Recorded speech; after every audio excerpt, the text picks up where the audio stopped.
Oh, holy heck yes, we did it. We're back. No. Yeah. Wild. It only took a couple months. But yeah, we're here. Hey. So Glorious. What's a couple of months between friends? I mean, in game it was a matter of minutes, right? So Matter that's really cool. of tormented minutes. Yeah. All right. Oh, my AC is 20 now, sir. Oh snap! I gotta change that on Dang. the overlay. And What do I need to do to get a higher AC? What ability score Constitution. improvement do I need to be doing? Constitution. Or Oh, wait, for you? Dex. Dexterity. Yeah, never mind.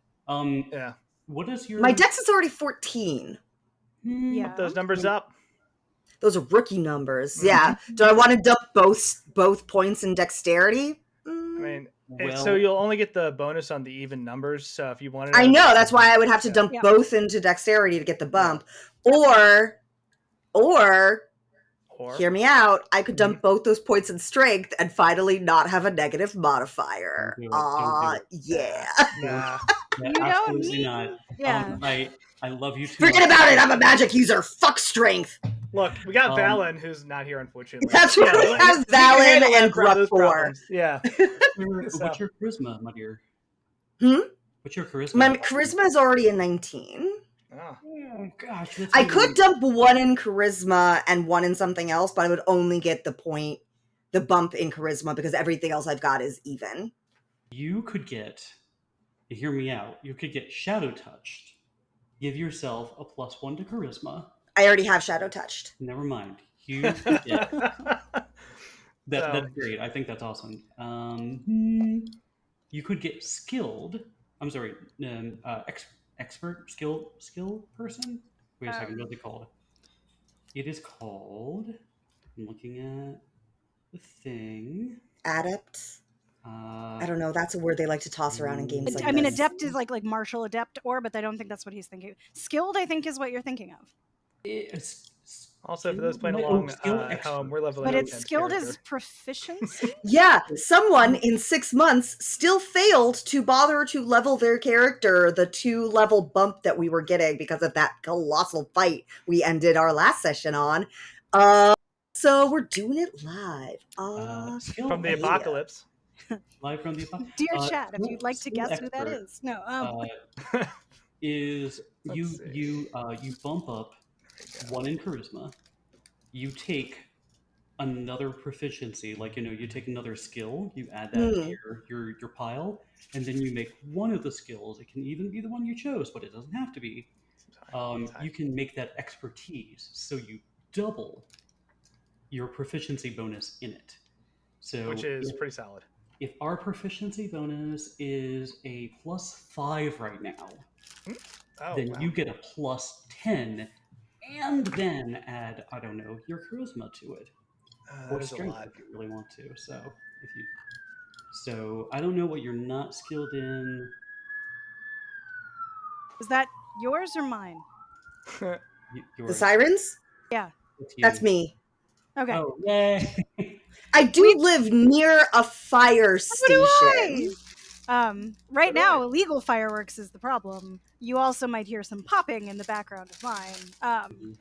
Yeah. I don't even have the door open. Normally, it's only when I keep my sliding glass door open that it really starts Yeah. No, freaking out. But apparently, it's convenient to both a library and a fire station, and yeah, right now that's fun times. Also, people, don't set off fireworks in your neighborhoods. Just saying. Also, like, yeah, I felt so bad. if you I don't got to enjoy see the fact that like Canada's on fire right now, maybe think about that. like even just like I got to see Della last night, and her dog Zuka was like so sad about all the like neighborhood like illegal fireworks people were setting off. She was just like so scared the whole time. It was so sad. Which is really funny because she's such a big dog, and she was like trying to hide behind like everybody. That's great. Yeah, so that would be my suggestion, but the DM might know more feat stuff than I do. Honestly, that's a pretty solid way to go, because I was going to recommend Shadow Touch as well, but I did forget you had it. Yeah.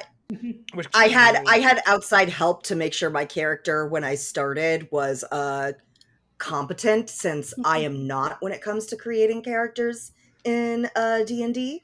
So I had Shadow touched right from the get-go. So yeah, looking at the numbers, I don't think you realize how much of a absolute nightmare your character could be with like sorcery points and quicken spell and stuff. Like, it's just, I'm not a strategic player. There's a reason why I tend to pick characters that have extremely simplified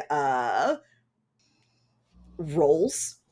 Like Warlock was great for me. Just pick Eldritch Blast. We all know what my choice is. It's going to be Eldritch Blast. And now I'm leveling in Sorcerer, and I've got options, and it's now I suck because I don't know what to do with these many options.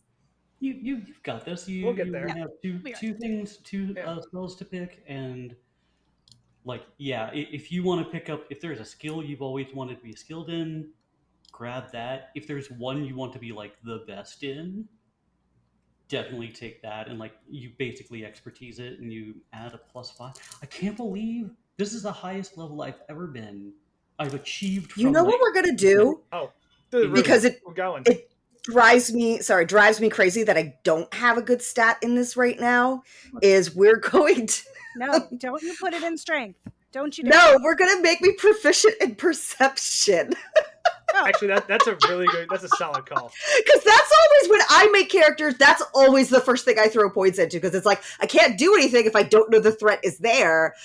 So the fact that I currently have a +0 to my perception drives me crazy. I mean, the other side of that is my perception is flippin' insane. So as long as you're not like my passive perception even is like 20-something. 19 oh, right now. That's cool. Okay. I did not realize that the 2 dots was on purpose so that you can mark proficiency and expert. Oh, I've only played D&D where it's proficiency. I didn't realize expert was like its own thing. Doesn't come up too often unless you're playing like bards or rogues, or start taking feats. But yeah, no, I live in, when I plan encounters, I live in absolute fear of what Bella can do, because I'm like, there's a lot of actions that Sorcerer can take. I was actually pretty. You were great. I was a pretty good Swiss Army knife that last battle. I actually finally started tapping into a lot of my weird shit that I had. Oh yeah. Oh, I remember you said you were like, I just watched like Crown of Candy, and now I'm like, I did. I'm looking at Sorcerer stuff, and I'm like, oh yeah, she's gonna. I got so many more ideas of like stuff I could be doing from watching, because like Emily Axford, like they've got like several people who have like now like GM'd for her have gone on record of, if you let Emily Axford make a spell casting character, there's almost nothing you can do to stop her. She's you're gonna have a bad time. I appreciate her commitment to everything, because I recall one clip where it was in Crown and Candy. I'm not going to say any spoilers, but she did something crazy, and Brendan was like, ran the math on it. I was like, yeah, that's all right. She's like, I read the rules! Well, it's funny because like at the first thing I saw, like I had started watching her in Fantasy High, and I feel like she didn't really know how to play then, because she spends all her time just doing bits and like not really using her character, like barely understanding how to like play the game at all. And then like the next thing I watched her in was Court of Fey and Flowers, where she was like a fucking like, yes, she was still doing lots of like silly bits, but then also when it came time to do like actual mechanical stuff, she's like, I'm gonna be doing this, and this, and like, because I'm gonna prep this and do this so that I don't have to use this when the time comes, and blah blah blah. And it's like going through, and she's like got a 5-step plan she's doing before they go into the dangerous scene, and I'm like, what the fuck is this? That was a pretty good Emily, actually. That was a very good. And I'm like, yeah, she's a. Yeah, that's excellent. So channeling the expert energy. Yeah. Okay. So let me go over again, Joe. The thing you were suggesting. So I get to take 1 point in charisma, which bumps my modifier in charisma up to 5. Yeah. And then we are going to make sure I'm proficient in perception. Nice. Which means I now get my proficiency bonus to perception. And then I can meanwhile be expert in something, which allows me to do what? Double my proficiency bonus? Our proficiency bonus. I'm so happy. This is the first time I've ever gotten this far in like a campaign. Our proficiency bonus is +5. Mhm. If you want to give yourself a plus 10 to one skill, and nobody is that good, like only you are, really. It's pretty You solid.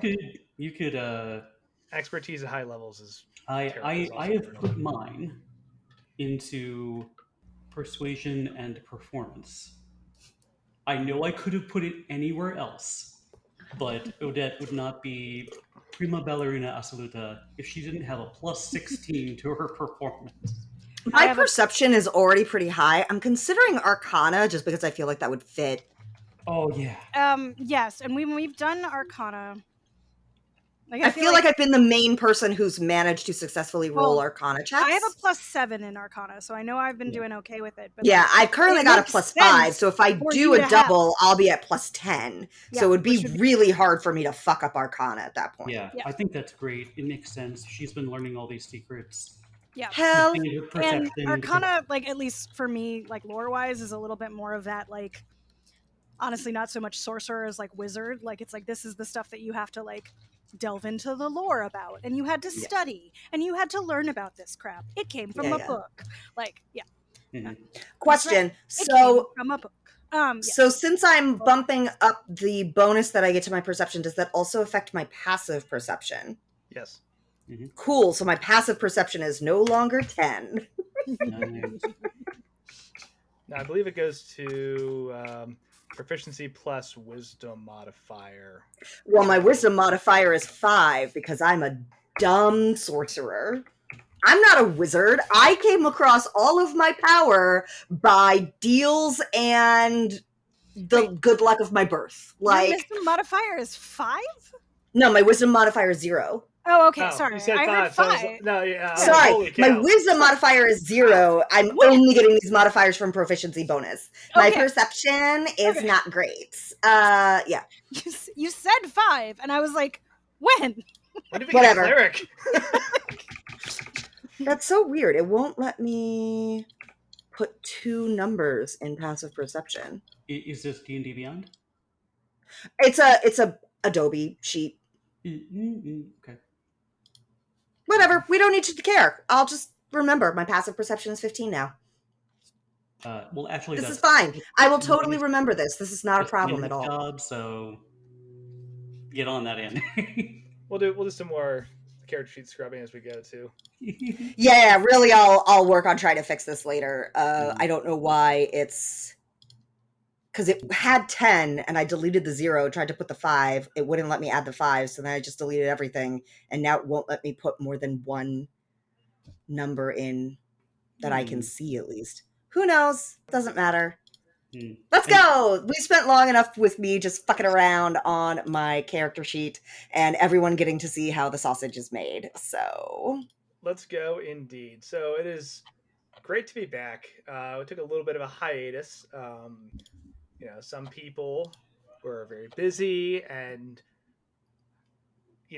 not available to run games. So that's what it was, right? / what it is. Here we are. We're back though, and we're going to continue our sweet, sweet adventure for charity. When we last left the party, it's been quite a while out of character, but in character, it's been about an hour, right? There was a massive, massive fight. It was a ballroom blitz, if you will, right? The Neverwinter Knights were invited by the Council of Waterdeep to go celebrate Lyra's Night with them, and a bunch of really good things came out of that. There was a proposal.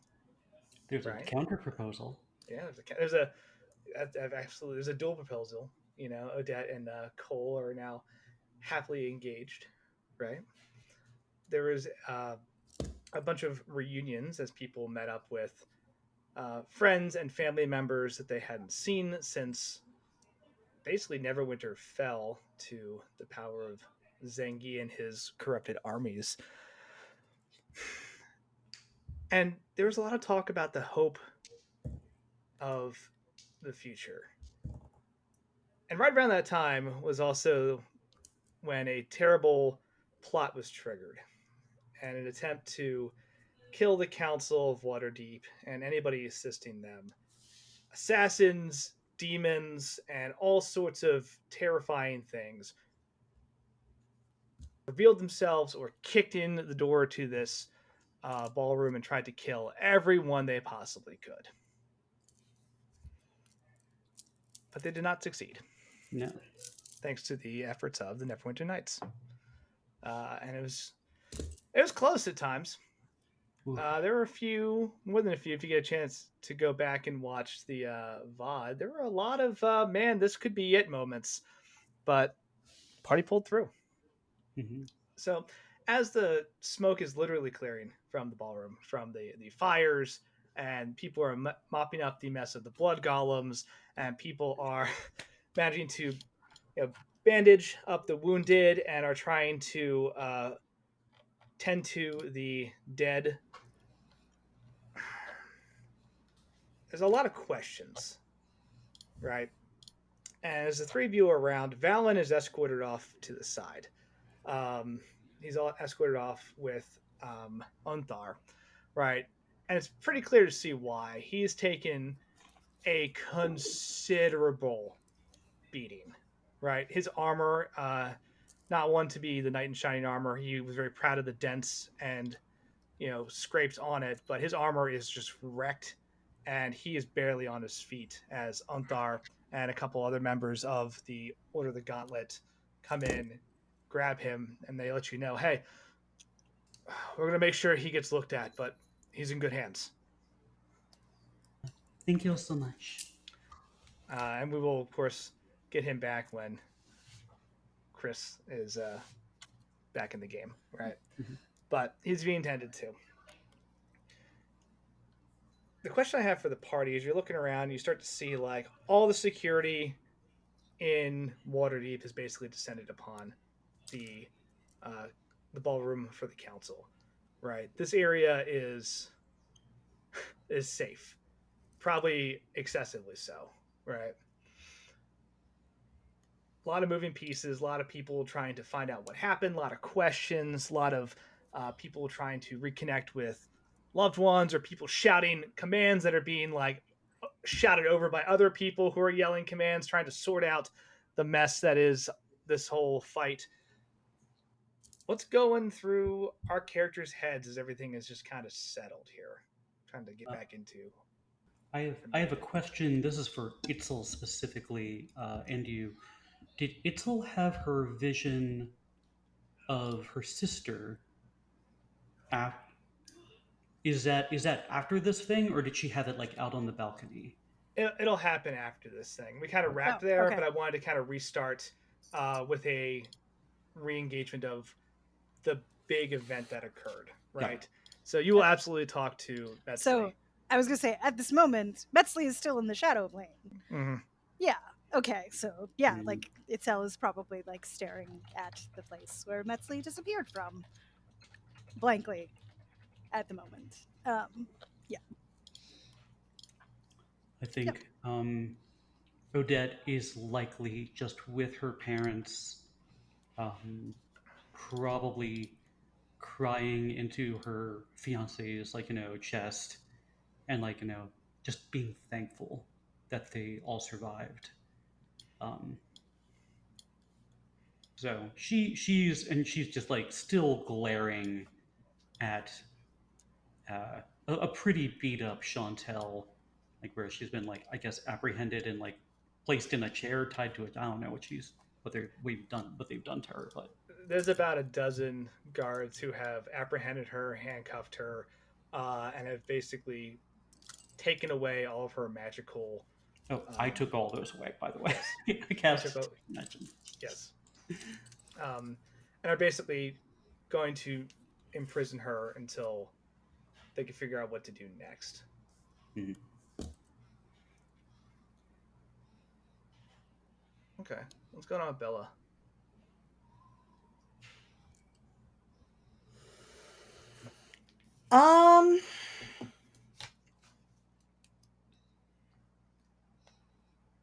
Wasn't Bonbon like pretty hurt by the end of the fight? Bonbon almost died.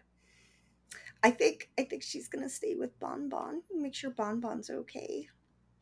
Bonbon looks like a scrappy dog you would see in a cartoon at this point, like with all like little like just the patches of like damage and like some like burns and cuts, but otherwise seems rather chipper, if just a little out of sorts, right?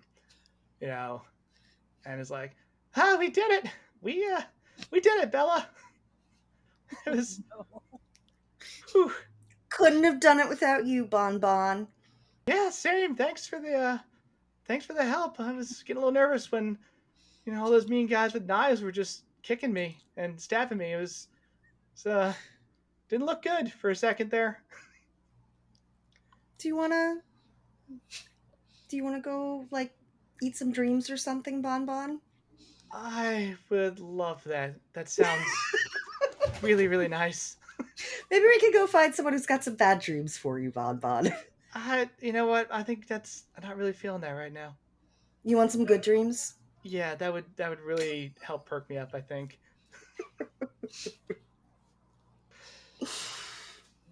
And then just kind of like limps over to you and just like collapses into like your arms. I assume you can just kind of pick Bon Bon up, right? Yes. I'm just gonna like carry Bon Bon around. How big is Bon? Isn't Bon Bon kind of more like a large dog? Canonically, Bon Bon is the size of a corgi. Yeah, Mhm. like let's just be clear here. Never mind. I'm gonna like absolutely cradle Bon Bon in my Yes. arms.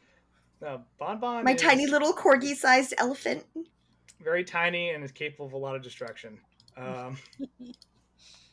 But okay, cool. So you got Bon Bon just kind of legs kind of dangling. I think when you pick Bon Bon up, she just like goes to sleep, like just relaxes. Then I'll sort of like go like over to find out what's going on with everybody else in the group. Just like You want to like knock over Chantel's chair as you're walking past, like Throw an elbow. oops, it's right in the way. Chairs here, they're not stable. It's probably damaged in the fight, Yeah. I mean, that's like four-legged chairs, right? If you have a three-legged stool, it always finds a point of balance. But that one that just happened to be right next to my foot when I swung it back and then forward really fast. Yep. Things happen, Yusef runs around and just has a moment with each of you to try to, make sure you're okay. He runs over to Bella and sees Bon Bon. He's like, okay, good. Looks over at Odette with her family, gives you like a good nod, like you're good, and goes over to Itzel, who's just kind of staring and kind of approaches slowly to make sure you can see him. It gives you like a little wave. It says, we're gonna find her. You know that, right? And she's just gonna have like one of those really like inelegant like hiccups that becomes a sob kind of a sounds, like and then just starts bawling. Like the I brought her here and like I was responsible for her, and she doesn't, and I did this, and now and she's gone. He sighs and goes, no, I don't think she is gone. I think she's still out there. And, well, she was very brave.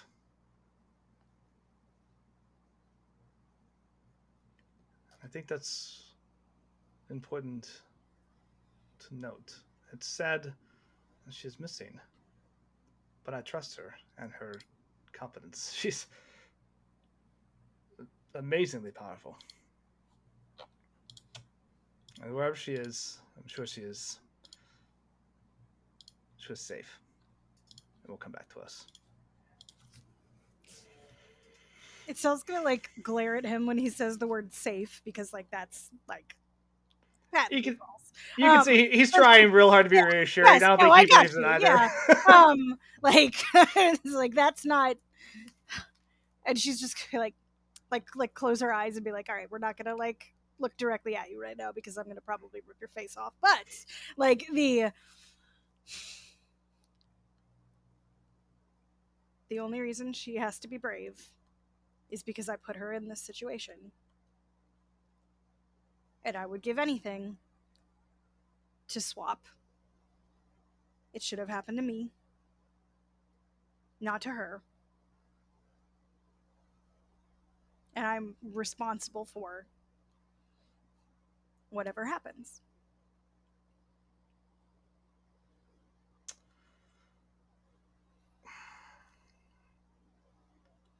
I have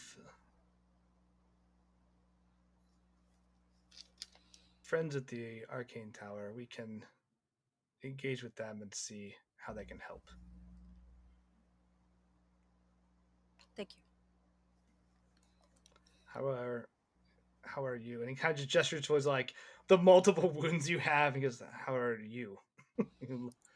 And he's gonna ask, and she's gonna kind of look down, like obviously somewhere in the back of her brain that like you're wounded right now is still, but it was like that was so far from the immediate consciousness of, so it's almost gonna be like oh right, I'm bleeding. Um, the I I'll get to it in a minute. He hands you a red-looking potion and says, "Please drink this. You can't help your friend if you're, well, incapable of fighting. Right? Take care of yourself too."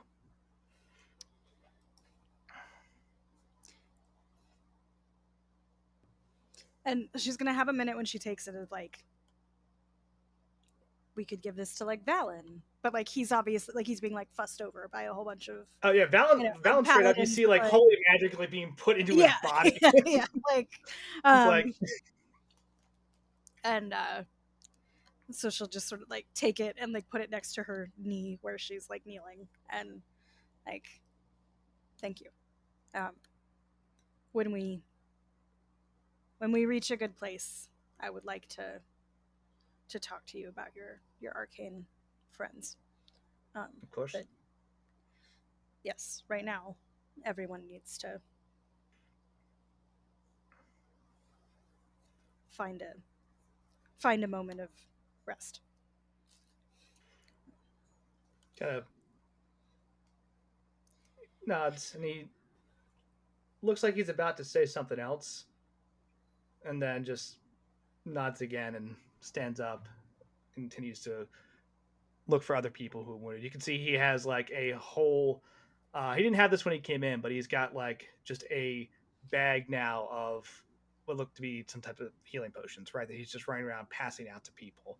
And as all of you are looking around, you can see like a lot of the guards that came in to respond to this have like just backpacks full of like potions and bandages and all sorts of other stuff that are just being like rapidly distributed to people who are still. Oh heck, we got a raid! I was gonna say that's what Yusuf does. He's prepared. He brought the grappling hook. He brought the Hey, he remembered to bring the band-aids. The dude's an engineer. He is trying to survive in a very, very wild world.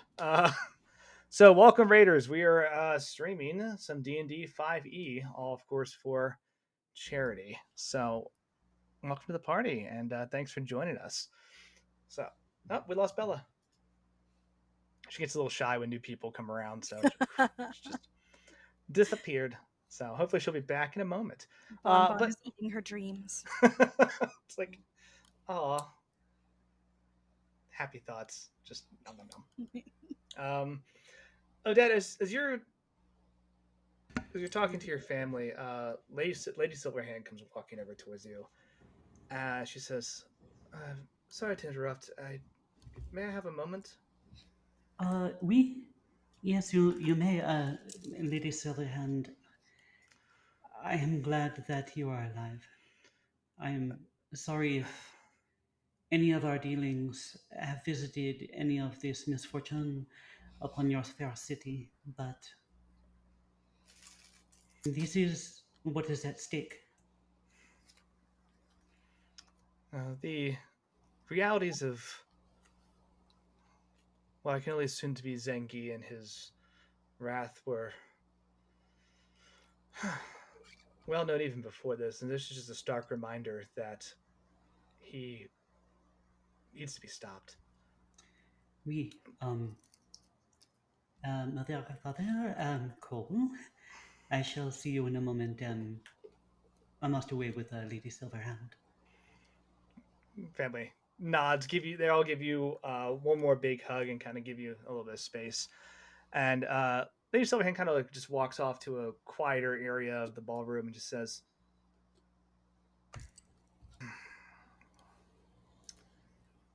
"So, Chantel, she's A little been louder? Chantel. She's been apprehended.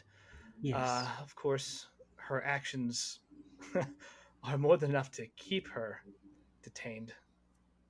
But you were the one that brought her to our attention, and I know you have prior dealings with her. Welcome I back. mean, I would like to get your insight on what you think should happen next."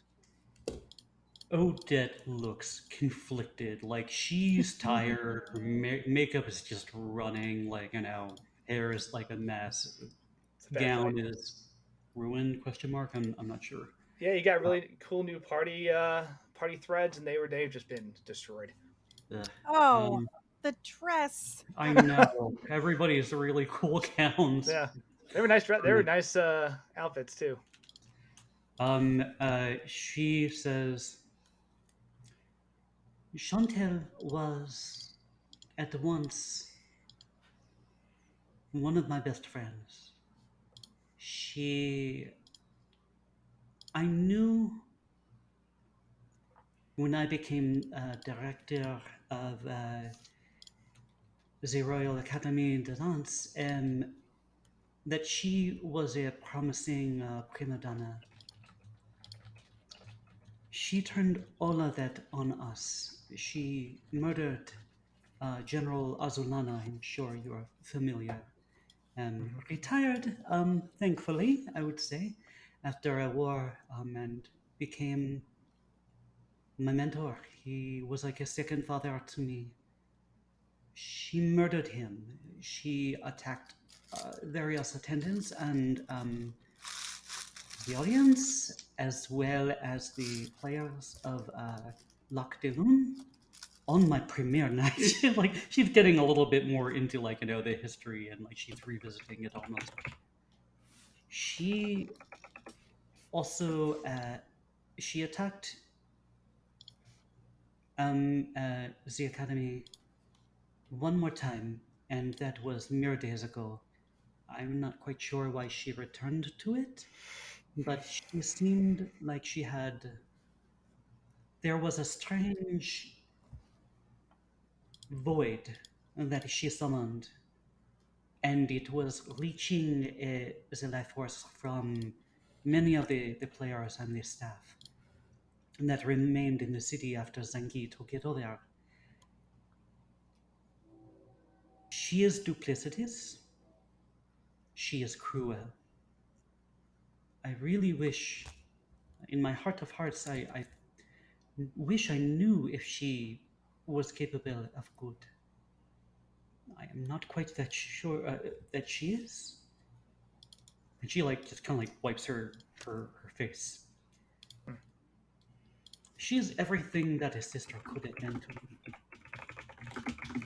and she is in league with a devil.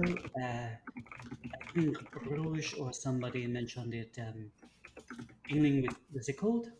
Arctic, something like that. But she steals skills and talent from people. She That's stole that from General Azunana. Relatedly, right now, given since we were just talking about passive perception, etc., I'm assuming Itzel could hear this conversation. Oh, get uh in. Yeah. passive perception. I want make a perception check because Sure. she did actively try to separate herself away from this, but she's not trying to hide through like magical means. More just in a corner of the chaos.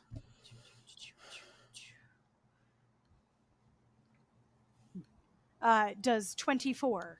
Oh my god. I guess, yeah. No, that yeah, you can hear this. I think as you're kind of taking a moment to gather yourself up, um, you hear Chantel's name from Mm-hmm. Lady Silverhand. That kind of like just And like draws your Odette focus. making like true statements, but still being somewhat kind in our description of Chantel is like almost a sister, and when Odette starts mentioning like she steals moves, like Itzel's just gonna be like, because she doesn't have any of her own, like derivative bitch, and then like um, Ladies, Odette's a little surprised. She looks and she's like, um, would you be okay if my friends joined us? They may be able to give you a more of an outside perspective than I can give you. of course. Let's And Odette like waves to both of her beautiful lady friends to like come let's over. speak somewhere a little more private. Well, But she does wave towards Bella and Itzel to follow. mhm. Itzel, but sorry, Bella. By this point, um, one of the guards has come over and handed both you and Bon Bon healing potions to kind of patch you up a little bit. Hell yeah, grip it and rip it. Hell Oh, yeah, grip it and rip it. Ooh, what do you got? and Arnold Palmer. Ooh, delicious. ooh, Sorry, I didn't realize it was gonna be that got it. loud. They're always that loud. Well, I introduced someone from who had never had. Have you ever had the golden bear ones that Arizona puts out during the summer? Mm. It's lemonade with strawberry in it. It's like Ooh. another golfer on the thing. I think Jack Nicklaus maybe. Um, and I was like, "How have you never had And so we got to enlighten a young person into the good things in the world. Arizona's golden bear. If you know what I'm talking about, then you know. If you know, you know. If you know, So, you know. Lady Silverhand takes you all to a just smaller. You could basically view this, think of this as like a VIP suite in the ballroom, right? But right now, it's just a place where there's no active chaos going on as people are trying to clean up the mess that was that last fight. And it kind of just closes the door, and it's actually very nice because it is it's more dim light, it's quiet, because for the first time, as soon as that door closes, you realize just how loud everything has been, from like the music and the dancing to the explosions to just the continuous drone of people, you know, running around, clanking around in armor, dragging people, talking, yelling orders, right, trying to figure out what happened. uh there's some like nice plush chairs, and basically this would be a place for people to like just take a break from the dancing and dine in a little more comfort and um, privacy, right? So she kind of closes the door and says, "Well, um, it's Bella, to fill you in, we're curious on your advice on how to deal with Odette. Correction, how to deal with Chantel." Um, We don't worry, that happens. All door the time. closes. All right, more stabbing. Here we go. No, she Uh, she laughs kind of like wryly, and she's like, "It is funny that General Azulana would often confuse the two of us as well. So I'm used to it." the the truth of the matter is, everything that's happened here tonight, just her actions alone, would be enough to press for jail forever, exile, perhaps even an execution. If everything that Odette you're saying is true as well, it just piles on to an already grim situation for her. And, well, the important thing is if she is truly dangerous, we don't want to take any chances with how we deal with her. You said she can take powers, abilities? We. Um, uh, uh, the ladies before you have been victim of that as well. They would be able to better explain. She looks to the two of you. Itsel's gonna like kind of grow like elongated canines for a minute when she says it, like just that like barest bit of wild shape like slipping out of like it, you know, because remembering the time that she took that ability and like it was mildly gone for a while, like of the like, you know,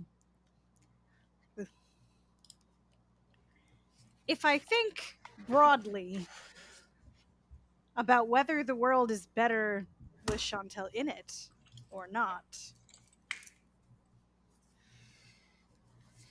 for the good of everyone, I would like to add my name to the list. And just like she's just gonna like grin with the like slight fangs going on. Like also, if you're an artist and like the only way that you have of producing abilities is to steal it from other people, I think you need to think about the shame of that. But okay. Lydia Silverhand nods and kind of just looks over at Bella. I don't think exile is wise every time she's been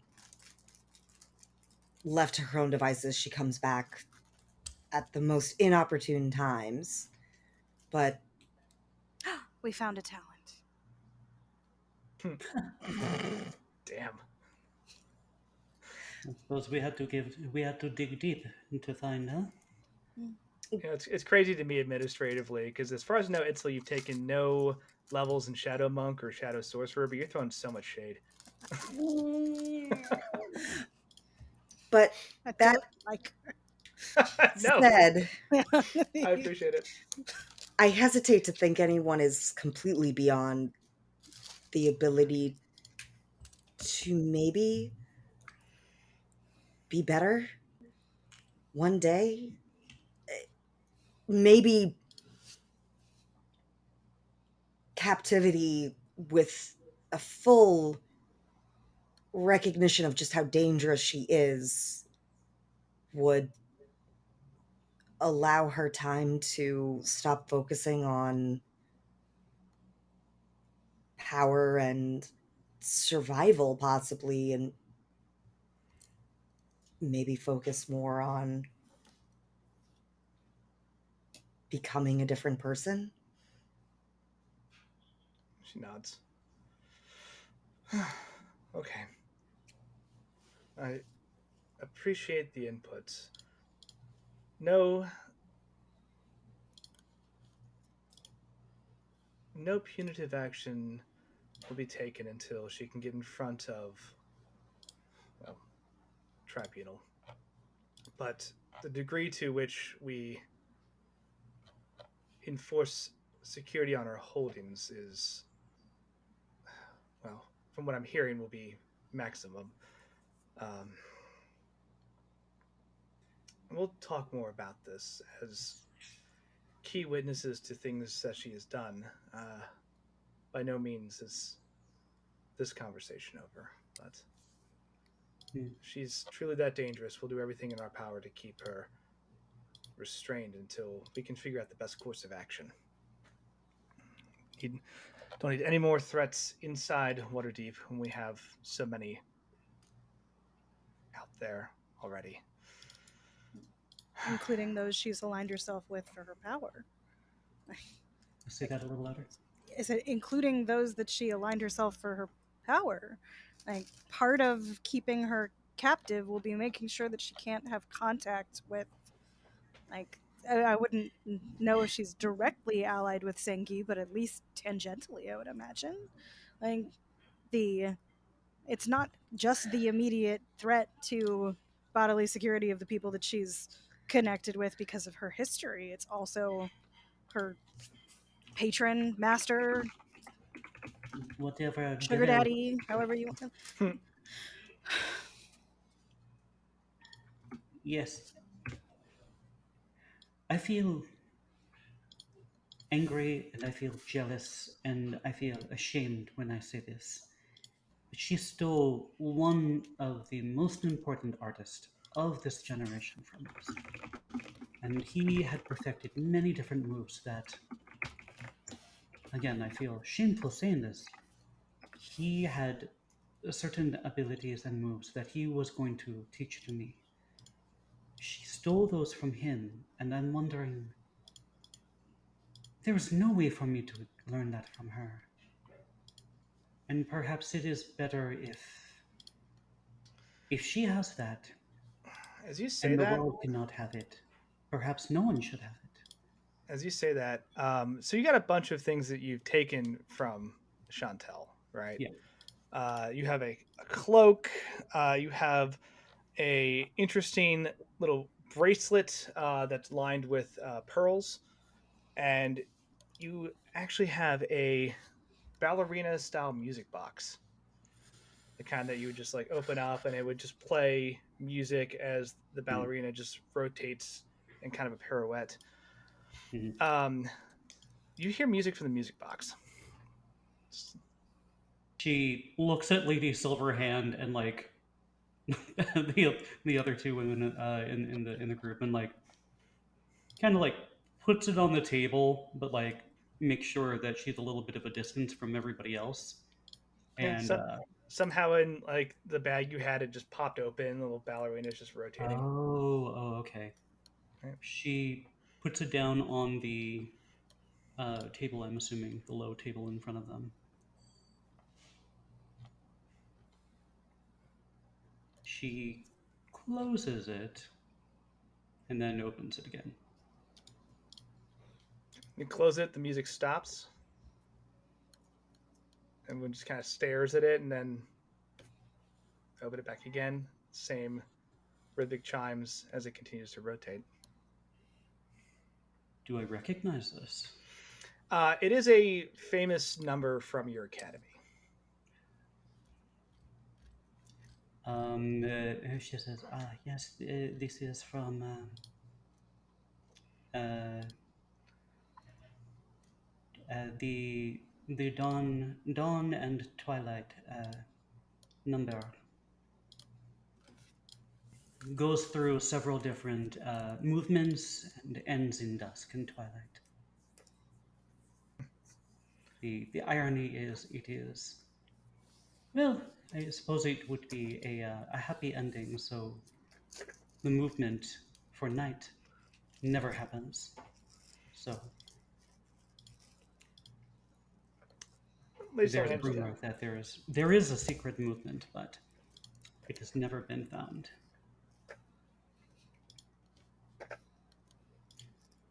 She just nods. examines the box. You said you examined the box? Yeah, sure.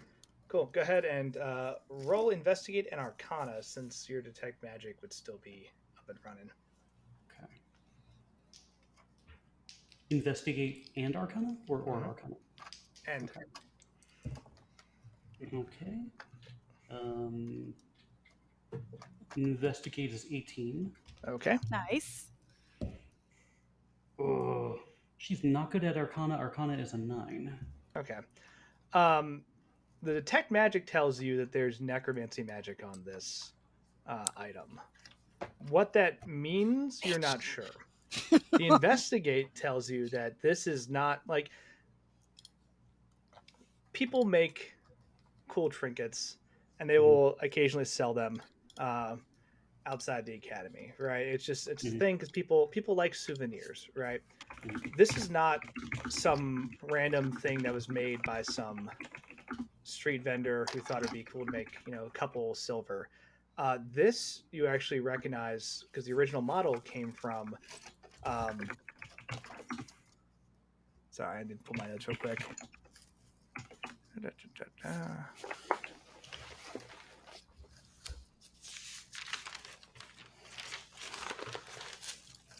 The petty in me wants a little ballerina to be based off of Odette, and then like it's not Chantel in the like.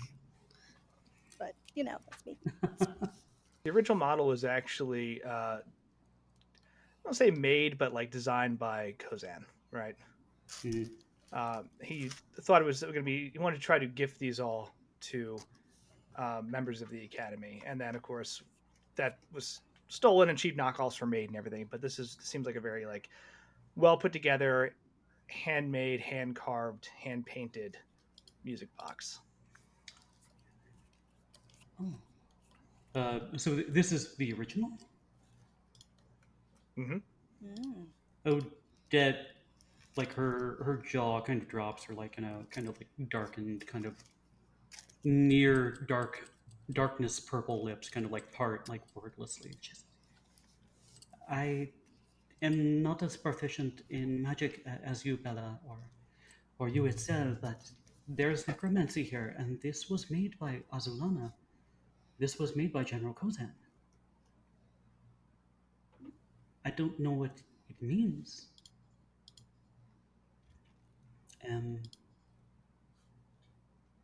There are definitely dark arts around it,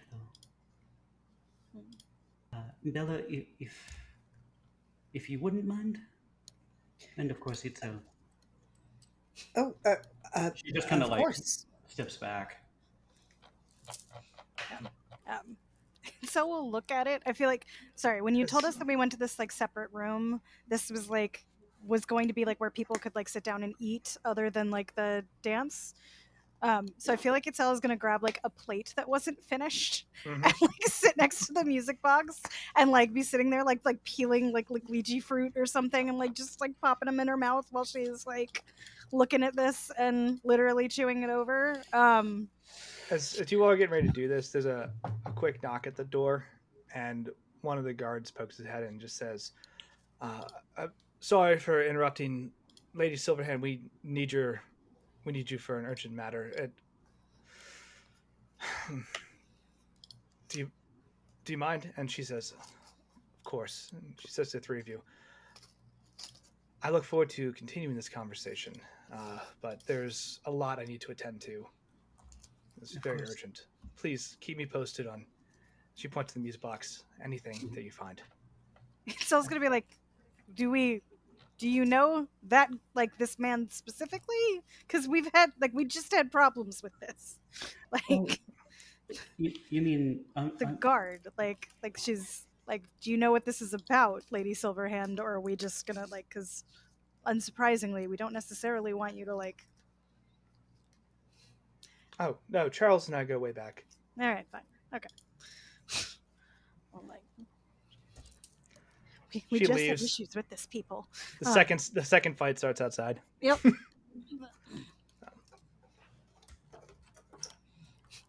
Like he didn't even say what it was about. All right.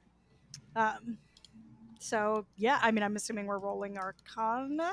Go for it. Okay. The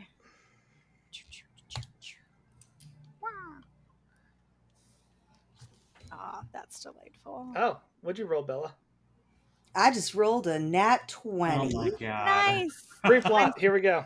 Mine's Wait. a total of 26, but I love it. Yeah, no. Hell yeah. I have I know, like it's like we're both gonna crush this, but like I did just become Yes, an expert exactly. in this. So it's like fitting that I get like my Okay. first roll at Arcana. I'd be like, Snacking. I like am Doing like your, suddenly you know. super knowledgeable about this. Yes. Knows stuff about things. Itzel is like chewing on fruit right now because she's, like hurt and it goes down real nicely with the like healing potion. Like, yeah, you do you. See? what is the total? So that is a total of 30. Nice. Okay. Yay. So it's interesting. So you're looking at this music box, and real quick, you're able to hone in on the necromantic energy around it, and you realize that there is some type of incarnum on this music box, right? Soul magic. And as you're kind of looking at it, you hand it over. Yeah, towards... just as fucking grip Oh, it, heck. grip it, baby. Got a Slop that donation. down, dude. Yeah, dude. Crack one for the big boy. Nice. Yes, thank you. Let me add to the. Oh, that should be at 4. That's really high. Oh, and the advantage pool. That's right. Very important.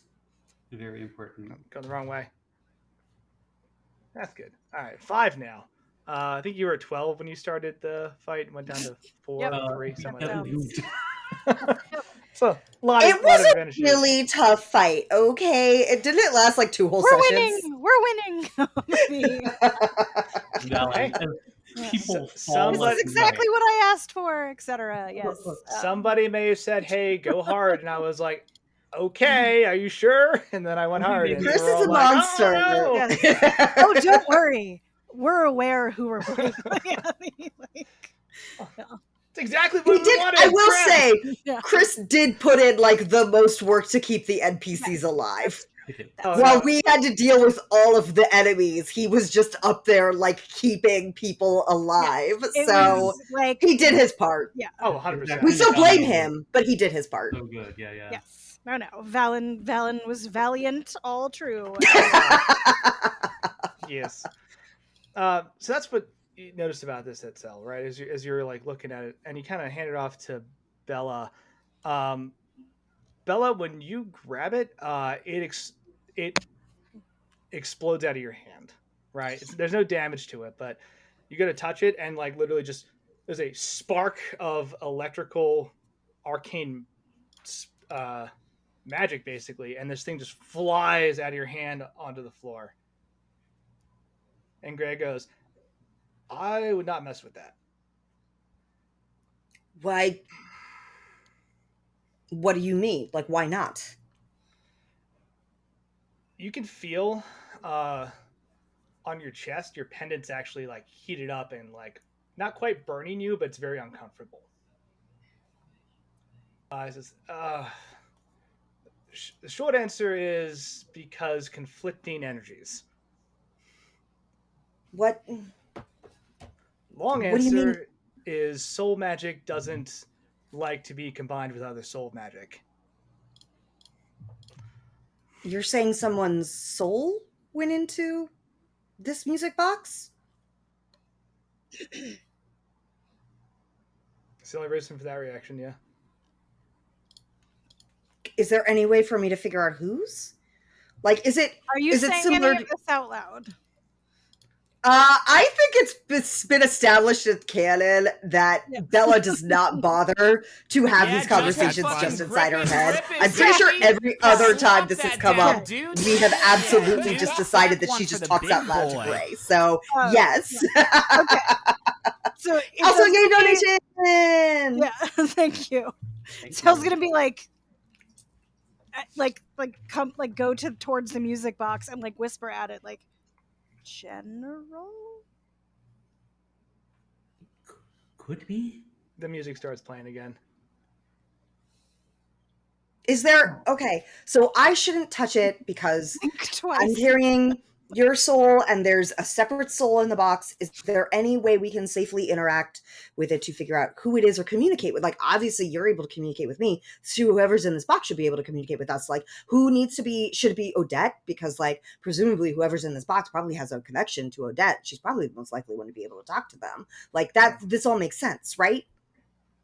Sort of. Yeah, if it's soul magic, you can bond with the object. Very she's similar speaking to what okay. you and I have done. Obviously, How does one bond with the object, though? Oh, that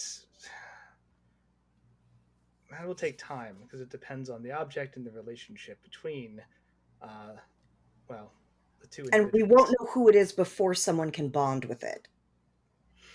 Oh, there's divination, scrying, telepathy. There's methods of asking questions. Hmm. It does open yourself up to potential good or bad effects if you're established in a link like that. But yeah, That's very helpful. Thank you, Gray. Okay, Itzel's There's gonna take probably a one soul big in that music box, and we can probably, the same way that Gray and I are able to communicate because we established a bond between me and the item carrying his soul, you could probably bond with whoever's in the box. But we don't know, but we could maybe find out using divination, scrying, telepathy, etc. beforehand. Which I would suggest because I know we all have ideas about who might be in that box, but we don't know who's in that box. Would be a trick. Odette looks at Itzel and she says, Itzel, I do not want to ask too much of you. I am afraid if you are not able to find out. I have ways, but they are very dangerous. And she pulls out the Book of Shadows and kind of puts it on the seat next to her. Use the book. Use the book. What? What? I didn't hear it. Use a book. Okay, I understand. Andy wants plot. I'm just saying, it'd be crazy if the book filled with divination and scrying magic would be used. Good for heavens. divination You and don't scrying understand. magic. So It is I costly. can talk to a dead presence. We found that out when we met our tiger friend, in Bella's childhood house, and other creepy things that are now also just as creepy, and yet there are more of them. The It's so wild so to me I reference can back. see, but if that's not what's in the box, it's not gonna talk to me. But I can try. Yeah, we can use some ghostly presence there, or what whispers of the dead, as it were. Right. But if that's not what it is, then it won't talk to me. I guess that'll still tell us something. Now, I have a question administratively. Yeah. You're good to stay here. Do you want to stay here, or do you want to go somewhere else? As you're about to start messing with these magical items, right? Because keep in mind, you're just in a private room attached to the ballroom, right? You know you have a secure place in Yusef's house, and you can also go elsewhere. But I'm just asking out of curiosity. There's nothing wrong with staying. I think we need to be in a place where it's not going to explode on other people if something goes wrong. So this might not be ideal, also given that we're so close to Chantel. I don't, like many miles between us would be just too few. Um, and that's fine. Also, if we walk past her again, I can stub her toe. But the yes, I don't want to talk to because if it's not General Azulana and it's somebody else's trapped in there, or if it's not a dead soul presence and it's something else, then at least we can mitigate more damage That to is a all good of the point. leaders of the cities on this coast. Um, so It would be you bring up a very good, yes, very good point. I Yes, she's trying to uh, she's struggling internally, and she's like, if we can all agree that if we ask Chantel about it, she will likely lie, right? I honestly, I mean, but I also feel like maybe it's valuable to, unless she definitely knows that we have it, maybe don't say anything. honestly, She even knows if she were to tell us the truth, there's no way we'd be able to trust that that's what she was doing. she does know that you have it because that was Okay. part of the stuff that you took from her. Mm. Yeah, but she doesn't know that we activated it, or no, yeah. Correct. So it's just a music box. We're gonna put a nice, like the stupid pearl bracelet. Not stupid, sorry. Just because her taste is bad, it's fine. The Yeah, I would I would hesitate to indicate to her that we're messing with it on the off chance it is actually the kind of valuable we think it might be. Um, Then I will say goodbye to my parents. I will collect coal, and we will be. We should go back to. Do you think Yosef would be okay with us? Maybe he has a laboratory. Uh, you know that Yusuf has access to a lot of stuff, and he has friends in the arcane towers. So there's a possibility he can find like a magical clean room to mess with this. Hmm. Okay.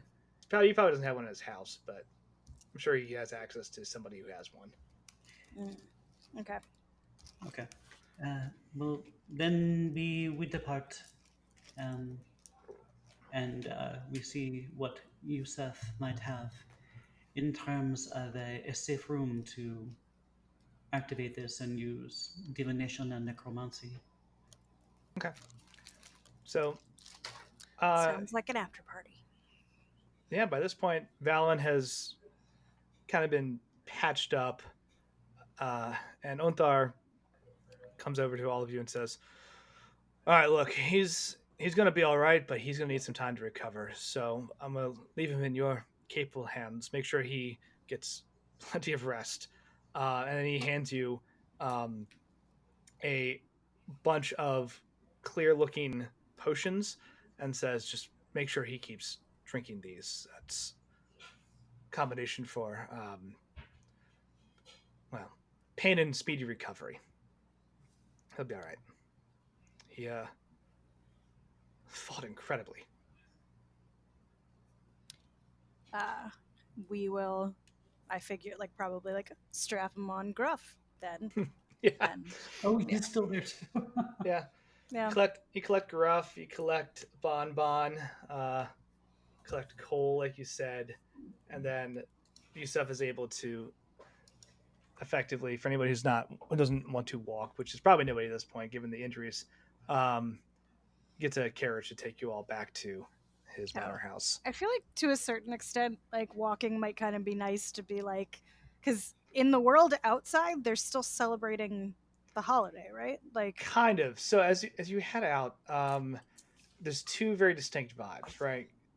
The rest of the city is still partying. You can see like fireworks and you can hear music, but the areas close to this like council ballroom, they've kind of figured out that like something went down, and you can see there's a little more of a concerned, security minded look about everybody.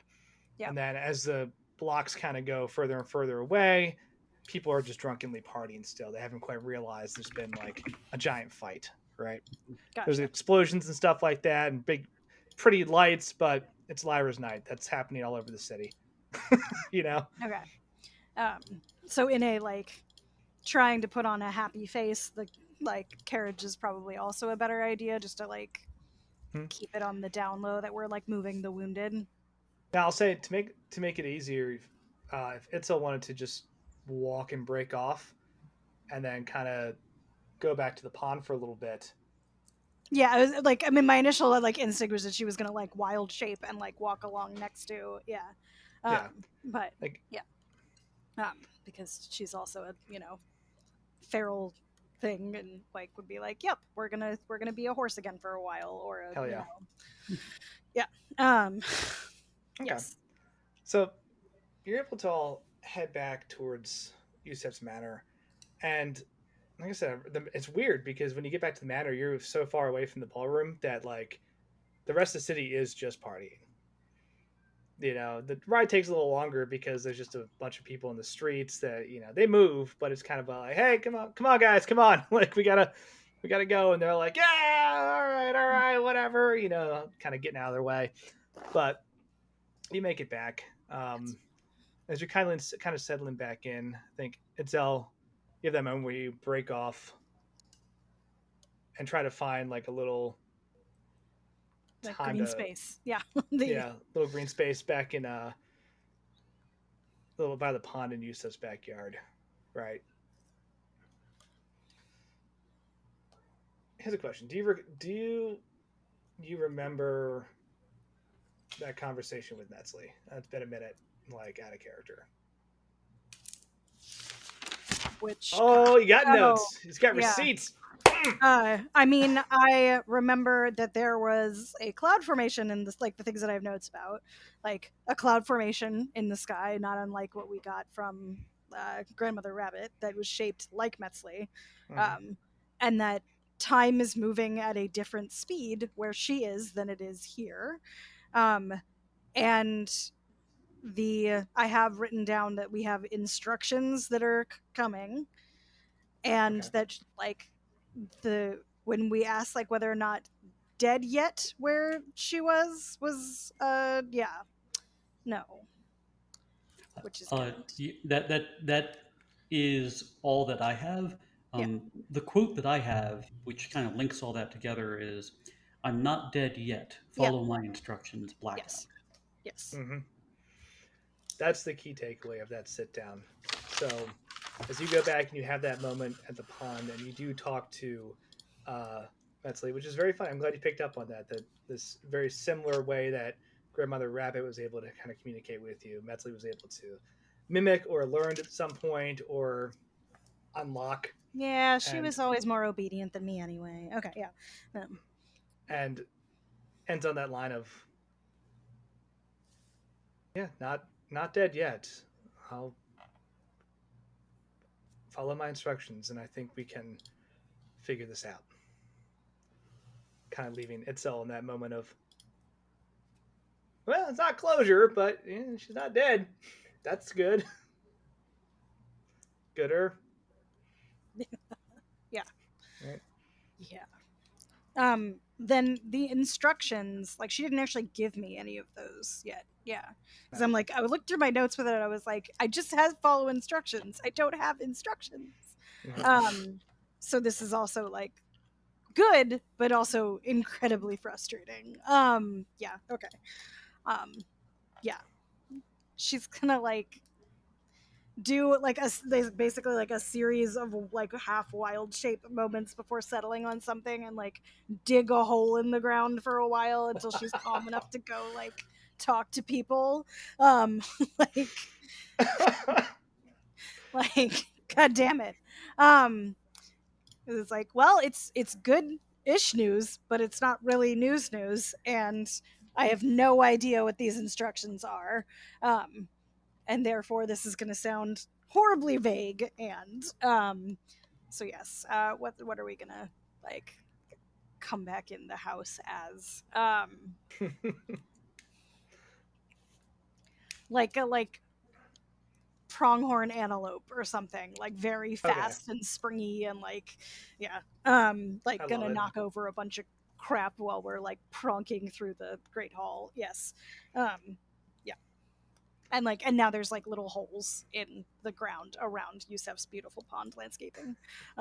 Yeah. Nice. I think for Odette and Bella, as you get back to the house, Mhm. right?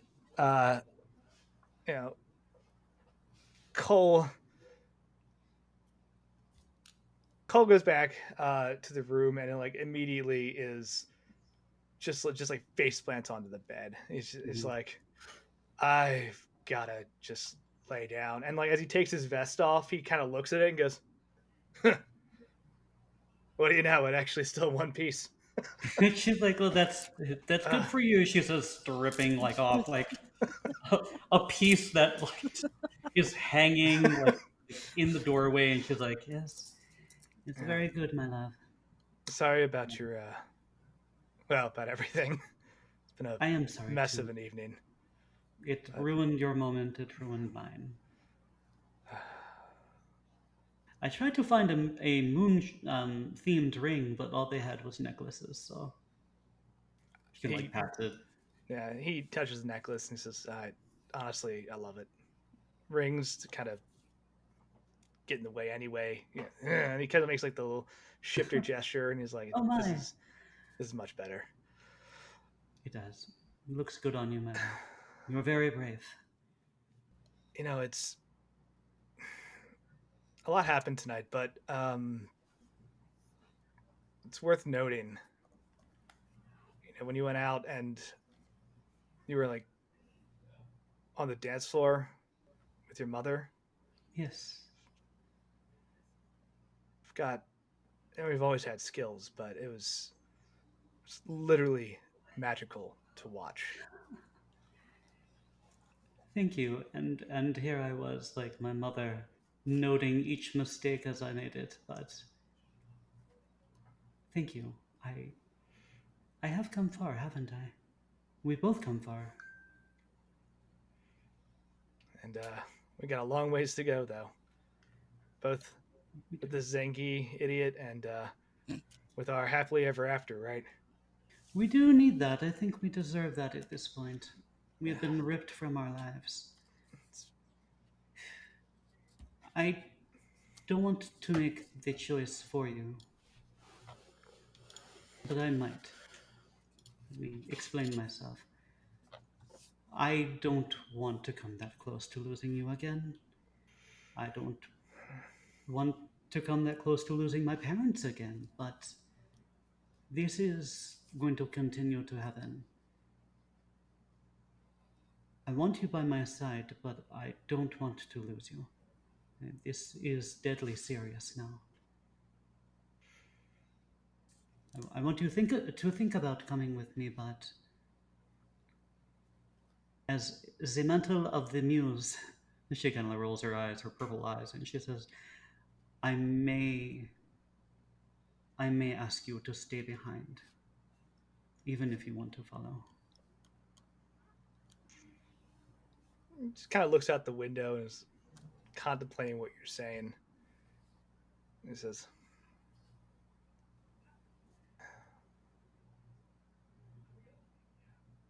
okay. Well, before we make any other big decisions, let's get a night of rest. Of course. I'm not. If you truly want me to stay back, I will. But let's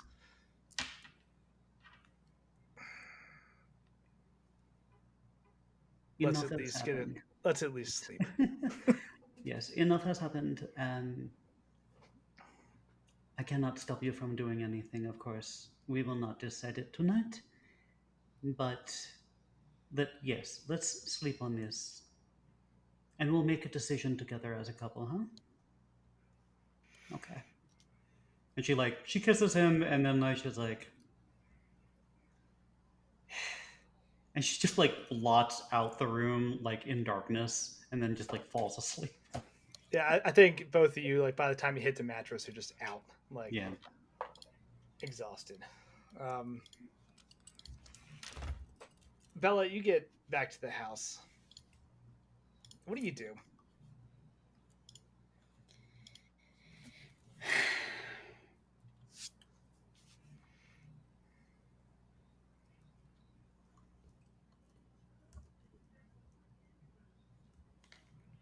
See, that's a look. I like that look. Oh, are the parents still? I'm sorry. Oh, you actually hit the nail on the head. I think they're still around. I got their names in my notes just in case. Bella, after what just happened, even though she knows that she doesn't feel anything for these people who think of themselves as her parents, I think she goes to see her parents because life is short and Which one? they probably feel something about the fact that she could have died tonight. So, what is reality? She's had how many lives? Who's to say what's real? Okay. Yeah, you go back in with that thought in your mind and kind of looking around. Your parents they're up. They're in the kitchen, right? It looks like they've actually been just kind of putting some food together. and you come walking in with your dress all in tatters, like like little char marks in your hair, right? It's just not looking your Sunday best after all of that, right? And I think your uh, mother turns around, like almost drops the plate, seeing you, and then like recovers and then sets it down the counter and goes, "Oh no, I knew something happened at the festival, but Bella, are you okay? Oh Oh, my god." I'm fine. Everything, I'm fine. Uh, And I think she sort of like puts Bon Bon gently down on the floor. Bon Bon immediately like just on four legs, then like goes to her side, and like the legs just go up in the air. It's just you hear like little Is that snoring because she's noises. getting comfortable, or Yeah, you just hear like little snoring noises from her Oh. as she's just out completely. Is there like anything more pillowy than I could put her on? Yeah, there's like little like lounge pillows by a window where you can like have a cute little breakfast nook. I scoop There's Bon Bon definitely, up like, and go and deposit her on the pillows bay by the window. Yeah. Wow. Poor little Bon Bon. Your father gets up and just doesn't say a word. Just walks across the room and just gives you a huge hug. Yes. Hi. Good to see you. And she like hugs him back. Do you have any idea? I'm sorry. It was just we just found you again, and the idea that we'd seen you for a day and that something may have happened to you already was it was a lot. I'm glad you're well. What can we? Do you want some food? Is there? Sure. You know, the party did get interrupted relatively early. I don't remember if I ate anything, so sure, that might be nice. Okay. If we need about 10 more minutes, and this will be finished. If you want to change or Oh, whatever you need. Right. Yes, I will be right back. And she'll go off to her room to give a cursory, like, scrub down / change into clothes that aren't spattered with blood and, whatnot. I don't know, Iker? What do those demons even bleed? Like, There's a mess of stuff.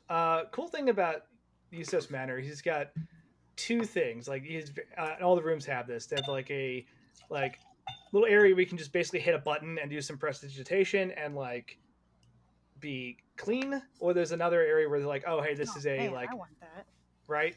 Oh, that'd be so cool. And then there's an actual like hub area, so you could be like, oh, if you want to be like, oh, lavender bubbles and like shenanigans, right?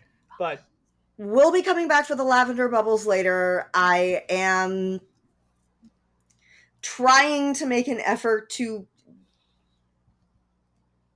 spend time with these people who think of themselves as my parents, so absolutely. I will do the prestidigitation route this time. It's just a note for everybody as you're recovering from this that you can have spa treatment to unwind. But just real life note, it's 2023. Can we get on, like, instead of trying to send billionaires to space, can we make like a prestidigitation or the bottom of the ocean? Like, yeah, well, like, you have fun with that. I hope the orcas got a good snack, but like the send them all down. That would be the move, just like button clean. Yep. Are we talking about ourselves or the billionaires right now? Hey, I just mean, like, of the things that like we've progressed on, like, Why does my apartment not clean itself yet? Like, Why do I not have a Rosie robot to handle all of my cleaning and to make my doctor's appointments for me? I mean, really? Like, all of the things that AI is doing right now, can we not figure that out, please? Like, spend less time on AI making art and more time on AI managing my social calendar and chores. Yes. Productivity gap. We should all be sitting around for a lot longer having those lavender baths and things. But like, flipping no, because somebody decided that they need more money. How long have you been in here, young lady? I love it. Okay. So you get cleaned up real quick. You go back to the kitchen, right? Parents have made food. They have it I ready. had a stowaway in my room all this time. This is not my cat. No, it is not. But the I think there's like a moment of just awkward silence, right?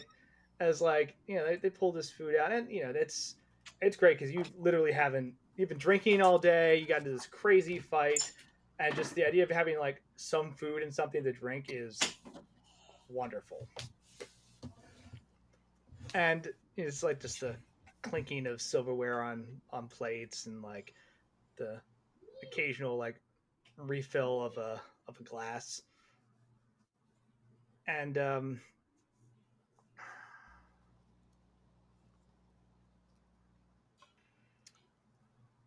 I think your mom says, so what happened? Oh, They said it was bad, I don't. Right. Yeah, yeah. It's not important the finer details, but there was an attack on the leadership at the ball, and it was it was dangerous. Unfortunately, not everybody made it, but all of my friends that went, we did manage to keep each other safe and keep the leadership of the city safe. So we are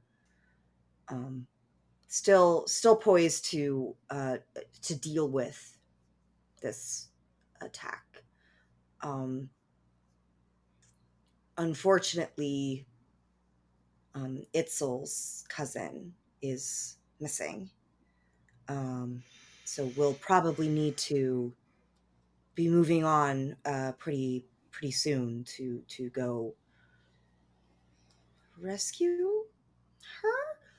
But we know she was alive. It was a portal, not a, you know, we saw her disappear. We have a very good lead, and you know, we were able to handle everything and survive because we actually become a very good team in the time since we've been working together since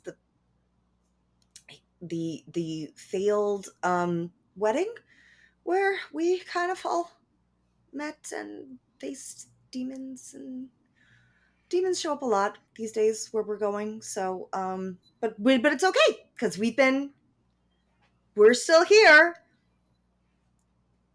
Clearly we haven't died at all, so everything's fine. Their expressions are just like horrified. It's like at this just small tidbit of what you've faced, and there's another just Bella does not do reassuring. 20 charisma. Nailed it. Bella doesn't do reassuring because she's not trying. I don't know how to deal with these people. They think they're my parents, and I feel they're strangers to me. I'm dealing with a lot right now. You are, but you like literally have the skill to deal with it. I love it, honestly. Bella does, like, everybody can be creative and charismatic in their own way. Bella definitely gets a pass for meeting Imposter clone parents? Wait, who are they?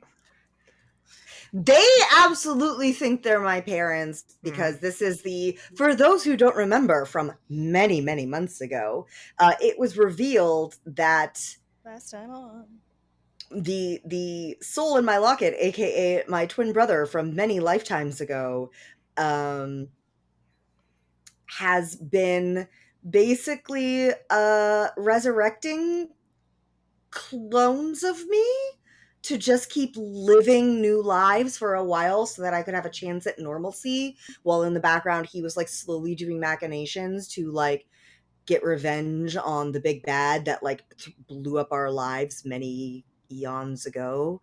So these people absolutely think they're my parents. But I'm a new Bella who has no memory of these people. So Yeah, this is Bella before the update. It's very funny. It's that moment of you know, Gray just going, "Oh right, my bad. I lost track of that one." Was like, I forgot that like you died soon enough that these people still like would realistically think that they're your parents. Shit. whoopsie doodle. You know, things happen. There's a quiet moment as your parents are kind of processing this, and they're like, and Dad says, "But like that's that's a lot. How are you? Like, are you talking about your friends? And I'm glad they're safe, and I'm glad you have a plan. And even as scary as that sounds, to know that you're gonna keep diving headfirst into this, but you are a sick son of a. Gonna kill that dog. Oh my god! Got another sub. He's the That's bad 12 guy. dogs. You. Come on, So many bad dogs. guys. So many dogs. No. But he says, but nowhere in there did you talk about you. Like, are you how are you? Are you okay? I'm doing as well as could be expected under the circumstances. It gives you the iconic dad look of just like looking over the rim of his glasses. Just like,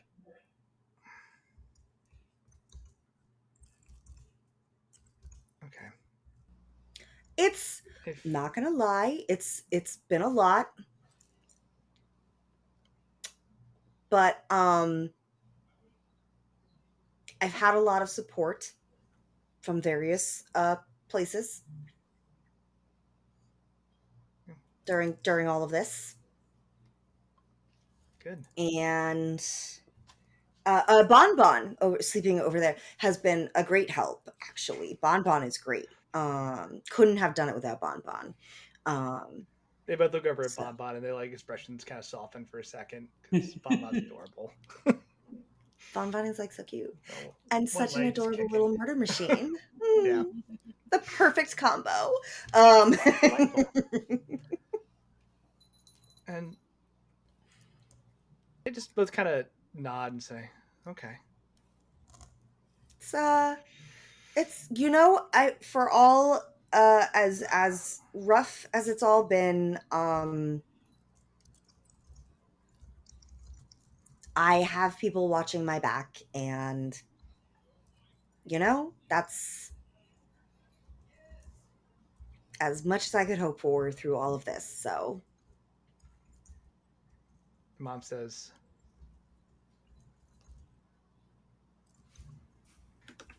I'm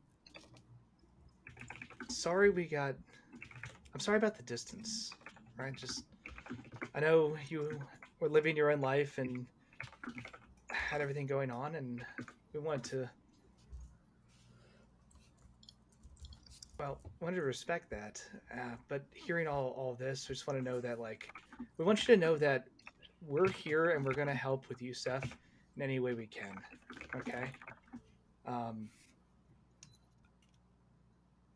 We We absolutely believe that you've got this. I just want you to know, if at any point you don't, and you need to take a break, okay, we are here. Okay, it's not to not to say you have to quit. Please don't. It sounds what's happening now is so important. But no, if you need a break, we have a place for you. Okay. And if there's anything we can do to help, let us know.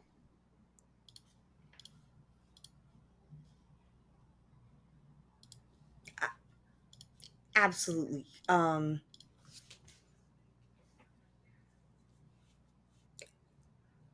This has been great. I think I'm gonna go get some sleep. Um, but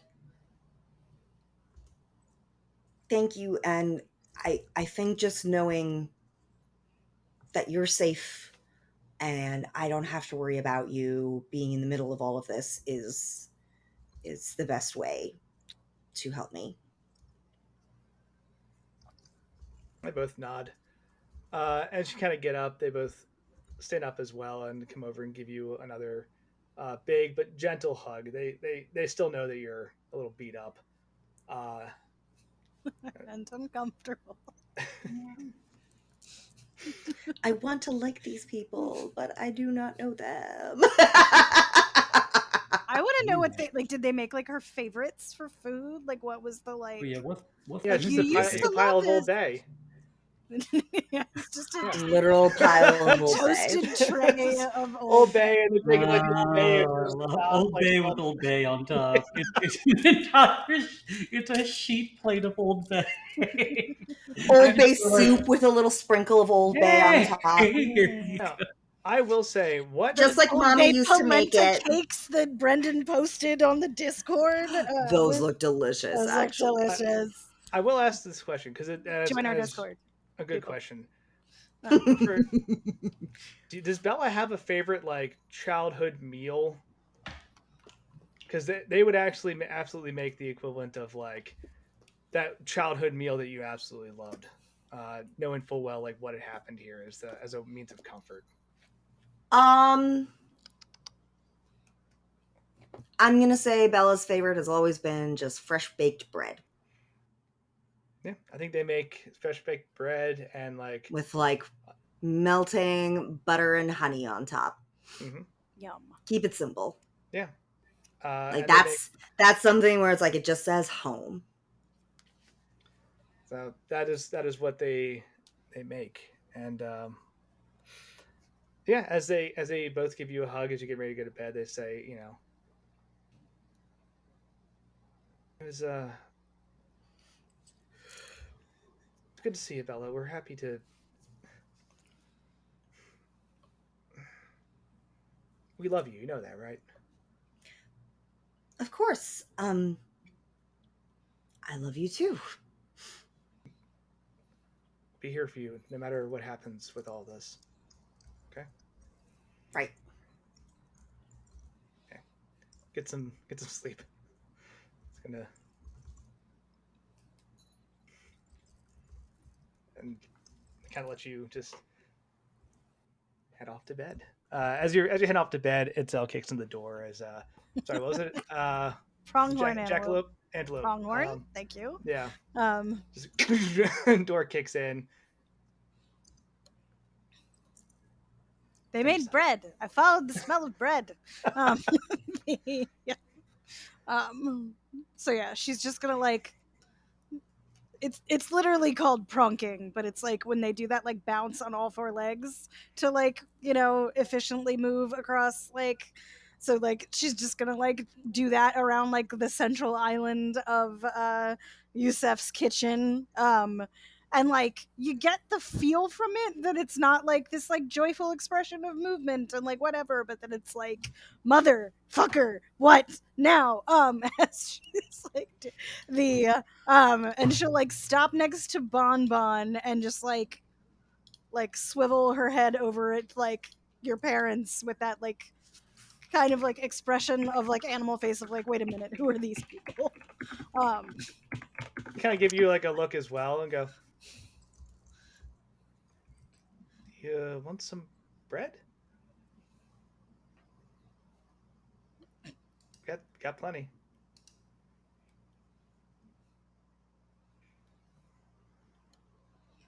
Yeah, we'll like tiptoe over to like the countertop and like do the little like deer nibbles at the bread. Like, all right, like things are terrible, but like it does smell good. Also, there's honey on this. Like, solid choice.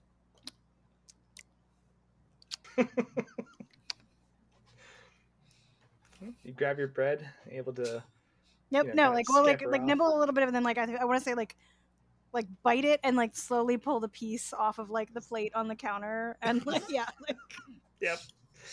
Yeah. yep. Cool. And Like maybe they like sort of like pointedly be looking at Bella as I like go back over to like Bon Bon or like slip back out the door. Like we got stuff to talk about. Cool. As everything's kind of winding down, I'm gonna take a quick break here. But you see, like, there are more guards around the house now, right? Obviously, that's been kind of shored up just to make sure nothing happens to all of you while you're sleeping because it's been a rough day. But you are in a pretty safe area, so get a chance to rest, recover, take a break, and we'll pick up, I think, in the morning. So let's do that. Let's take 5 or take 10, right? We usually take 10. That sounds correct. Yeah. 20. 2 10s. That's 10 and also 10. So yeah, it's 20 hours. So 20. We'll be back in 20 weeks. That's about on par for us. That sounds about right, actually. I think that's right. Pencil that shit in your calendar. Next session, July something 2024. Be good times. All right, we'll be back in 10. Don't go anywhere. 20 weeks would be like January. Okay. We're out. Oh my god. That's the new theme. When we make movies, we really just want our families to say we're sorry for fucking you up. Yeah, no, it's true. I think I've seen a similar meme, but it's just like it's about um people who like Latino people who like seen Encanto and or just I'm sorry, white people who'd seen Encanto and they're like, Grandma didn't even say I'm sorry, and then like the other side of it is like, oh my god, Grandma even admitted that she was wrong. Yeah. Yep. And so I love parenting games. It makes me just happy because it's filled with the potential for shenanigans is great. Listen, you're level 13. I can't hurt you physically, so I'm just gonna hurt you in other ways. True. Like you're gonna get a long rest and like be all chipper and back to work. So, but you know. Oh my god. The All right. As it turns scars. out, there's a lot of memes about generational trauma and Encanto, and I'm sorry. Throw that shit in the Discord. Baby. Yeah. Yep. Oh, hey, for those of you who are just hanging out and you don't know, we have a Discord. We really like pictures of tattoos and pets. And Yes. there's a bunch of people that cook and they post the delicious things they made, including most recently, as we already referenced. I mean, not like the most recent post, but one of them was about like polenta cakes made with Old Bay, which sounds Delicious. Delightful. And then, like, you know, Della being Della posted a picture of carving beef heart. So, you know, if you're one of those people, that's on brand. I'm sure is, you know, yeah. What else was posted? Oh, there was like a poke bowl and like, I mean, definitely some deliciousness that gets posted.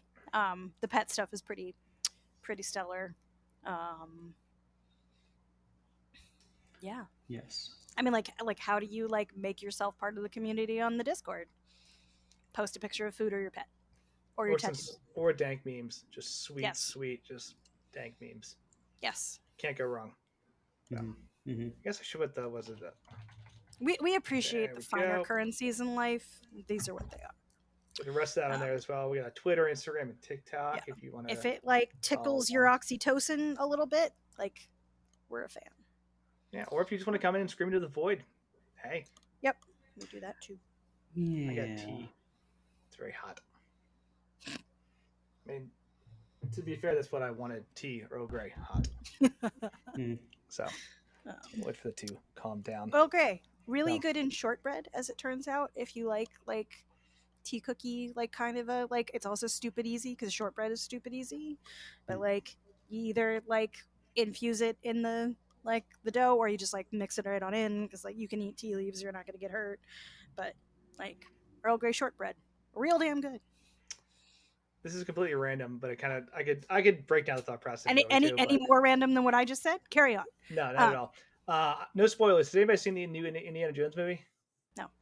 No. I loved it. Okay. No, I'm curious. I'm suspicious. It's got some shenanigans in it that's like, okay, whatever. But like on the whole, like as someone who like just loves pulp action adventure movies, like I watched that and I was very, very happy because they went back to like the classic formula, and I was very, very into it. It also makes me want to run another pulp game, but that's a thing between me and my schedule to figure out because then we support this. I don't want to oversell this in my availability. Question: was it better than the Crystal Skull? Oh, eons better. Wow. I think they learned their lesson in the Crystal Skull, right? And they went back to what Indiana Jones is known for, right? I think someone did the due diligence, went back and watched the other movies, and were like, okay, what are some fun pulp action tropes that people really like this character for? And it's like, okay, cool. Like, so I liked it, you know. I found it. Okay, sorry. Anyway, we're fine. I actually saw it today, and I agree that for the most part, I actually really liked it. There was like, I wasn't a fan of the way they treated the actual like supernatural bit at the end, because obviously every Indiana Jones bits at the end you get to the supernatural bit. I did not care for their treatment of it in this one, but like minor gripe as far as it was a fun way to spend an afternoon. That's how I feel. Like I have some thoughts, but at the same time, like I don't hate it. I don't hate it at all. I'm all for it. And like the first hour and a half is just a pulp action romp, and that makes me so happy. Is Shia LaBeouf in it? He's not. Oh. He's not. He's like, how's your son? What son? Or whatever. Was Shia LaBeouf like Indiana's son? Oh yeah. Yes. Yeah. No, he's not in it. Mutt. Right? Mutt. Yep. They do not retcon it. They still accept that as canon, but he's not in it. Oh, okay. Wait. There's plot. But anyway, let me do this as you're kind of waking up and getting into the day, right? Even though a long rest has occurred and your hit points are back and all your abilities are back, right? Yeah, okay, the fatigue and damage of the fight still lingers, right? So you just like wake up just sore and beat to crap, right? There's a moment where you just lay there, you like go to get up once and then just like lay back down. And you're like, kind of clutch your stomach, like, ugh. All right, here we go. And just kind of get yourself out of bed, right? Kind of working. Yeah. You weren't here when I said it earlier, but I was like, you're level 13. I can't hurt any of you physically and mechanically, so it's just all emotional damage for the rest of the arc. Oh, I could hear everything you guys were saying. The joy of wireless headphones. I was just in the kitchen making toast, so I couldn't come back. You heard us all talking shit. With honey. Is there honey on it? No honey. This is just although I have honey in the cupboard. I should have. We've been on brand. As you wake up and you start going through the day and getting everything together, I'll do some admin stuff first. Dad, you have a bunch of other stuff that you've pulled. You collected from Chantel, and Yusef is able to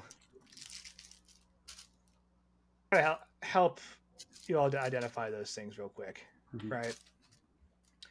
So you have a set of car keys Oh, baby, we're back in town. Right. You have a cloak, a very nice shimmery cloak that, when identified, actually helps you react faster to problems. It is a cloak of grace, and what it does is it gives you advantage on initiative rolls. Right. The pearl bracelet actually acts as a pearl of power. Yeah. Right. Okay. Yeah. Which allows the user to expend regain one expended spell slot up to 3rd level. If you expended a higher level spell slot, you can just regain a spell slot of 3rd level or lower. The music box, which you're already kind of poking at, and Yusef is able to coordinate with the arcane tower to get you a place to mess with it, because he's looking at it, and even with like the scrolls of identify and stuff that he has, he's like, I don't think that's wise to mess with this here. And the last thing you took from Chantel were some dancing shoes. Ooh, more shoes. Mm-hmm. So this actually gives you a tough choice. I know you have slippers of spider climb, but dancing shoes, you can activate them a number of times equal to your proficiency bonus per long rest, so 5. As a bonus action, the person wearing the shoes can begin to dance, which increases your speed by plus 10. Whoa. Every round after that, if you continue to use your bonus action to dance, your speed increases by an additional plus 10, up to a max of plus 50. If you take any damage, the effect stops. Makes sense. So if you want to go fast, like if you remember Chantel zipping around the ballroom, right? Is that how she did it? Yeah. Because I was just like, did she also take like monk levels? Because Nope, she got fast shoes. She fast shoes. So that is how she was pulling that off. So those are items you were able to recover from her. Sweet. Is that in the DMG, or is this? Oh, those are custom made. Nice. Fun I times. will drop that in. Well, somebody's getting a pair of shoes. So you don't have to. You don't have to be a dancer to wear them. Interesting. Is the cloak, pearl, and shoes? Do you need to attune? The shoes and the cloak you do. Gotcha. No trouble. And pearl of power, once you use it, like it crumbles, right? Nope, it's good once per day. Oh. It's actually incredibly useful. Just an extra free spell slot. Fun. To feed to your sorcerer or druid. Because both would be value added. Yeah, they would benefit for it better than I would, I think. So. But yeah, that's what you're able to identify as you kind of work your way into the morning and start to stretch and move around, and whatever it is you need to shake off the fatigue and damage from yesterday.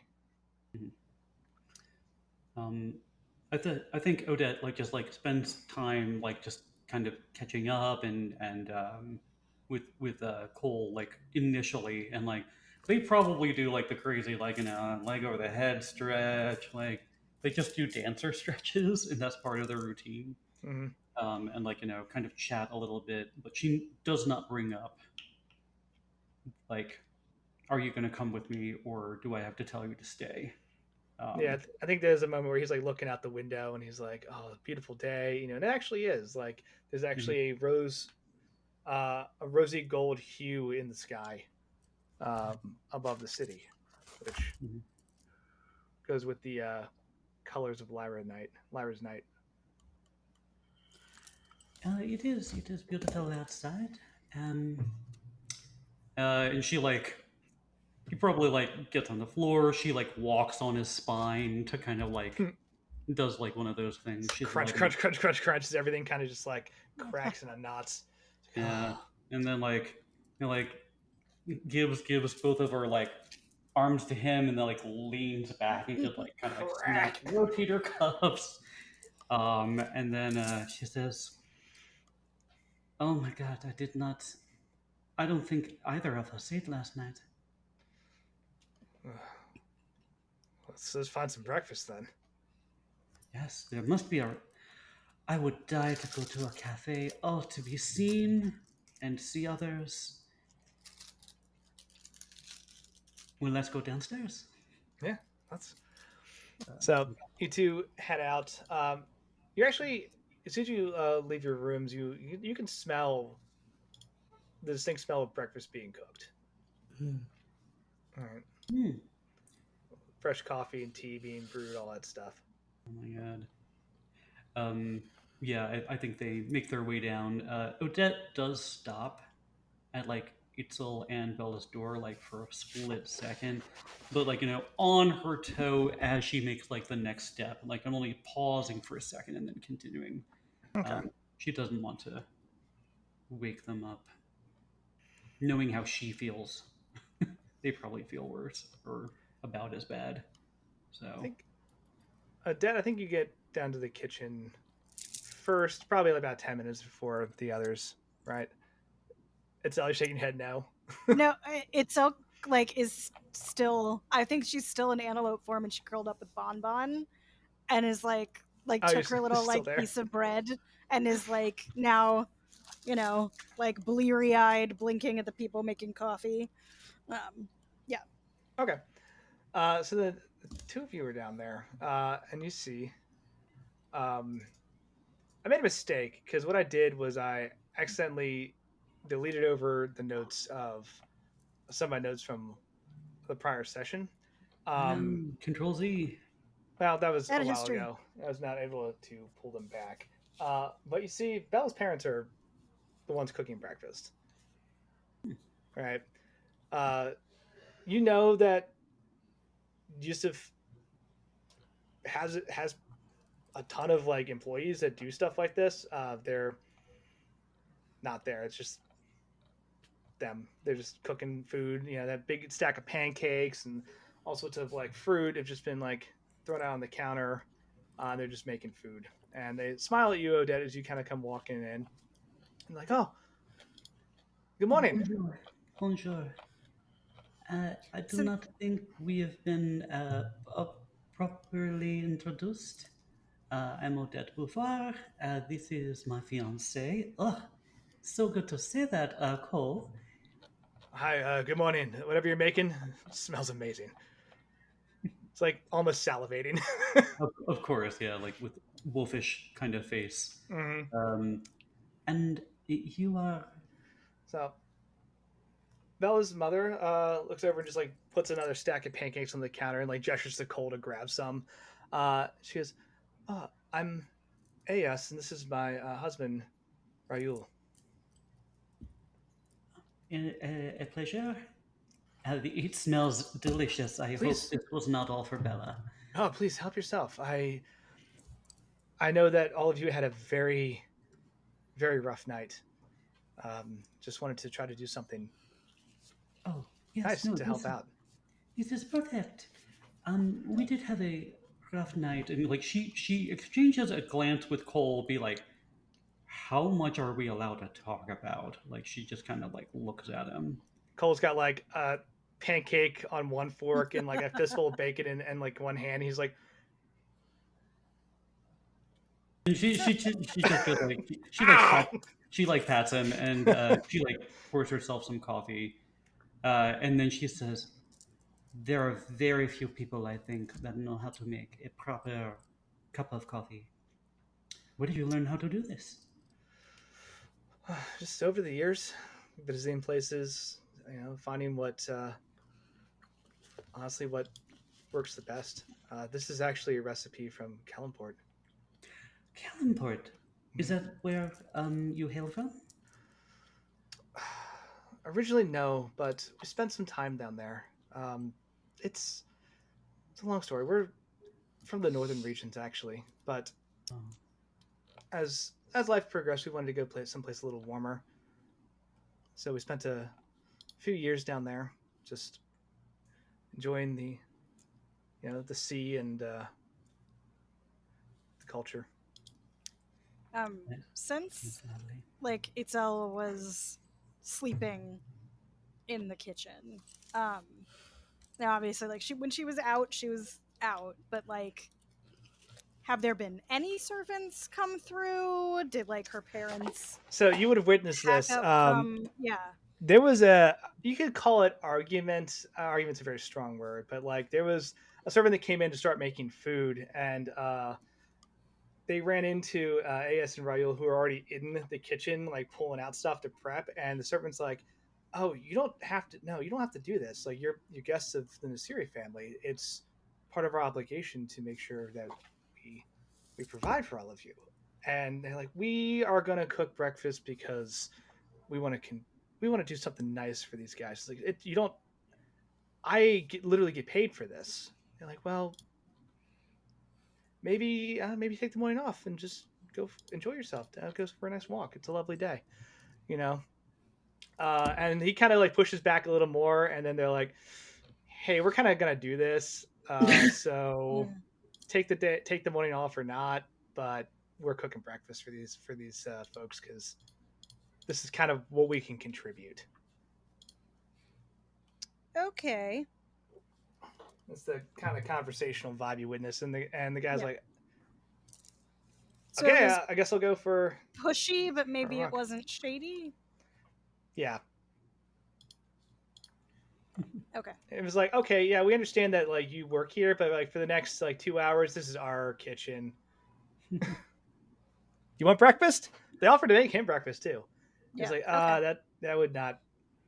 I don't think that would look good. I already ate. Thank you. What form is Itzel settled in? She's currently a pronghorn antelope. Of course. Um, Odette just kind of looks over. Is she stirring or?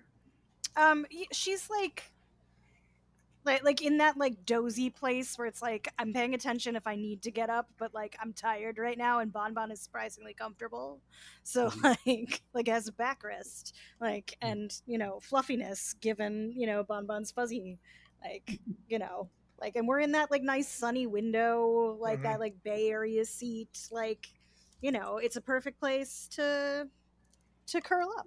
So But Bonbon has like the little anime snooze bubble that's happening. Oh, I um, love that. yes. Um, Odette, Odette does not say anything about last night unless like they bring it up. But she's happy to, like, she says like we're performers, and I'm sure like goes back and forth, and she's just like, actually, I'm basically a movie star, and like you whoever like Itzel sees like I think a spark of who Odette once was before this wonderful stargazer elf entered her life and told her what she needed to do because it's the law according to astronomy and astrology.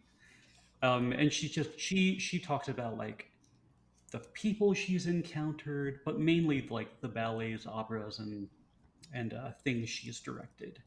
And she's like, it was amazing. A couple of technical difficulties, but it was a pretty easy show overall. Um, I played the moon.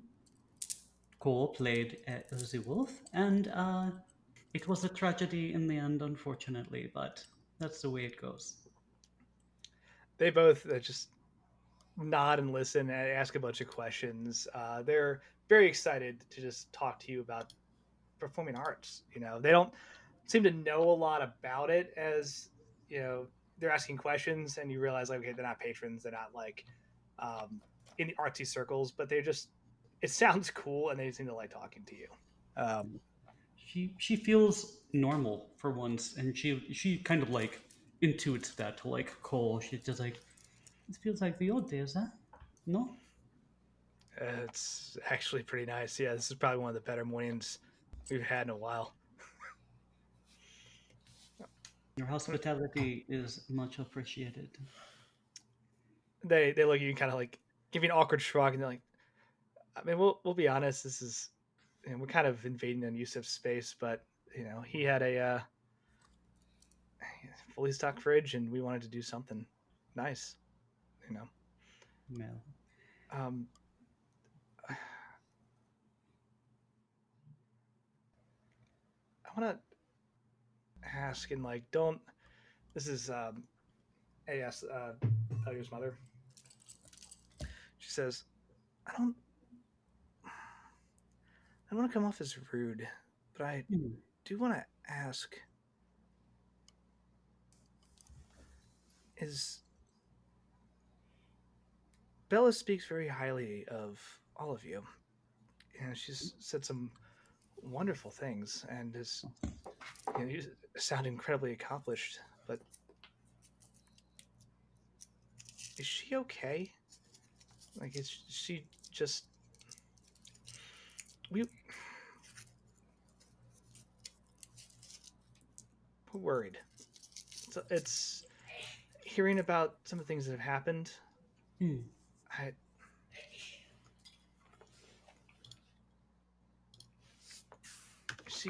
is she safe with you? Is she okay? Odette takes a moment, and she petite hands puts down this oversized mug of coffee, and she says, "She is safe in our hands, and I'm sure if you search through your memories of, I could not intuit what they are, but she is one of my best friends, and she has been for a long time. But I'm sure you can search your memories and take note of moments when she showed bravery in the face of adversity, and you knew that she was going to be strong one day, I'm sure. She is that person now. She's been away from you for a long time, but she is strong. She is a sorceress. Much more than any person I ever knew. She is a strong magic user. She doesn't know how to just shoot fireballs and things like that. She knows how to protect herself, and she knows how to protect others. And I am learning that I am more than simply somebody that is a pretty face on a stage. I am very accomplished in my own way. Her mom kind of processes that for a second and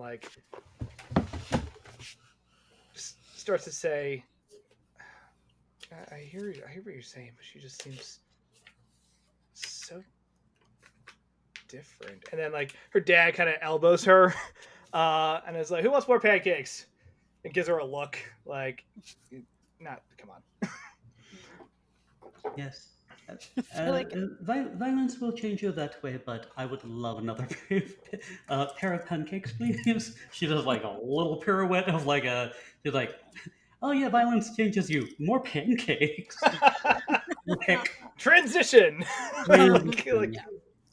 I feel as Odette was talking, Itzel is just sitting there munching on a pineapple ring out of one half of her mouth and nodding very sagely of the I'm not contributing to human speech right now, but yes, it's too true.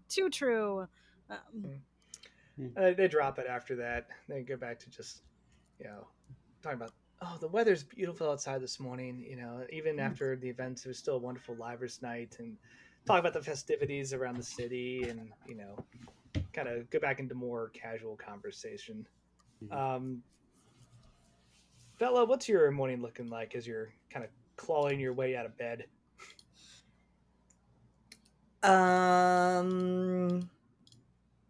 Hopefully I had a good dream so Bon Bon could get a little snack.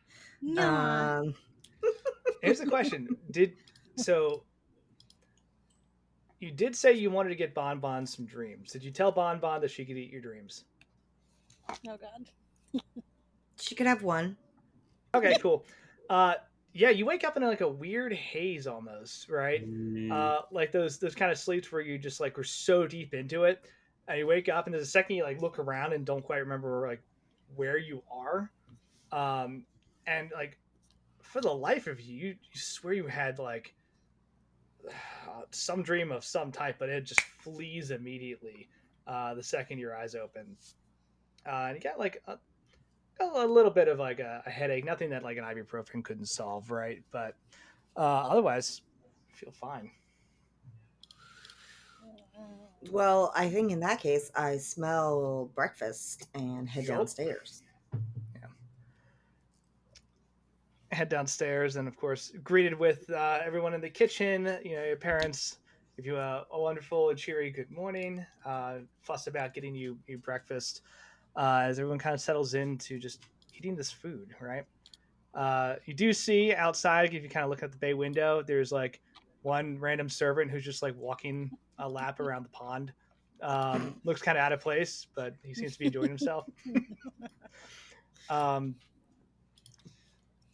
but as everyone's kind of getting settled, um, yeah, Yusuf comes walking in and like looks at Bella's parents like quizzically for a second, and then just kind of shrugs. Um, he's still got like a big old black eye and like just like a bunch of bruises all over himself. Goes, my friends, I see you're awake and as well rested as you can be under the circumstances. Odette, I did talk to my friends at the Arcane Tower, and we have a reservation set for you, floating. So whenever you are prepared, but sometime today, they do need it for other research, but the day is yours. You are a gem. Thank you so much.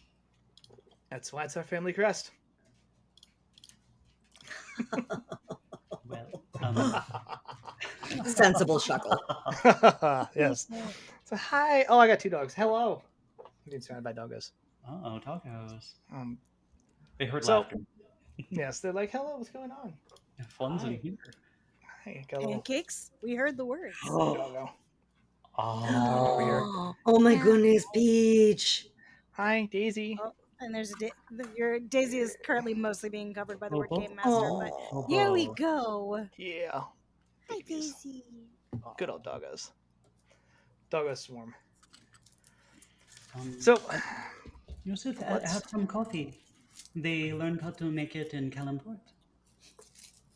his eyebrows go up, and he's like, oh. All right. Yeah, that sounds amazing. He grabs a cup, pours it out. Pours out the cup of coffee, and is just like, okay. Kalamport. You can see like some wheels turning in his head real quick about like where you all are planning to go next. He doesn't say anything. He says, so we've got a reservation for you, Odette. What else do we need to cover today? I know there's a lot of moving pieces. I have I must discuss with the rest of the team, Itzel.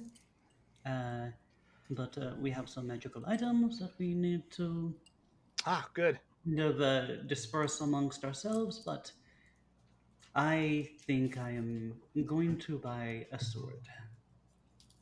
Hopefully magical if I can manage it. Okay. And I might sell the javelin that I typically carry around. It's just a little cumbersome, so after last night, I'm realizing stage combat is a little bit easier when you're working with what you are used to. So, but if you have any recommendations for shopping, also a cafe would be lovely. I mean, this coffee is wonderful, Mr. and Mrs. Bella's mothers and fathers, but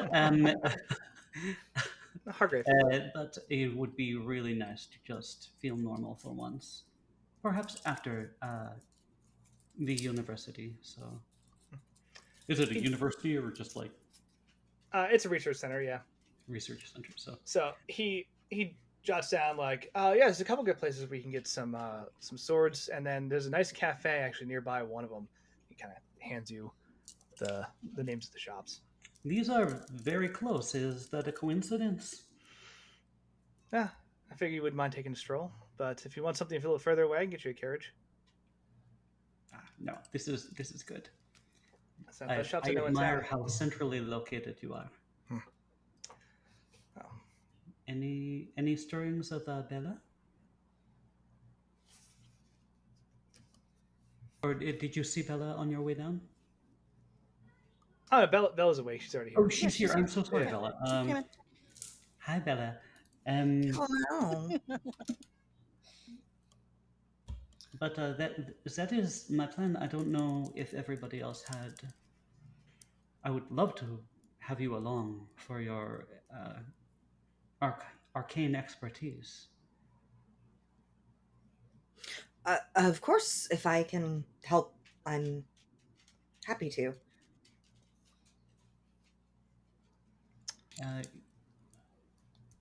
Did Itzel tell us like what was going on with her sis, or Not yet.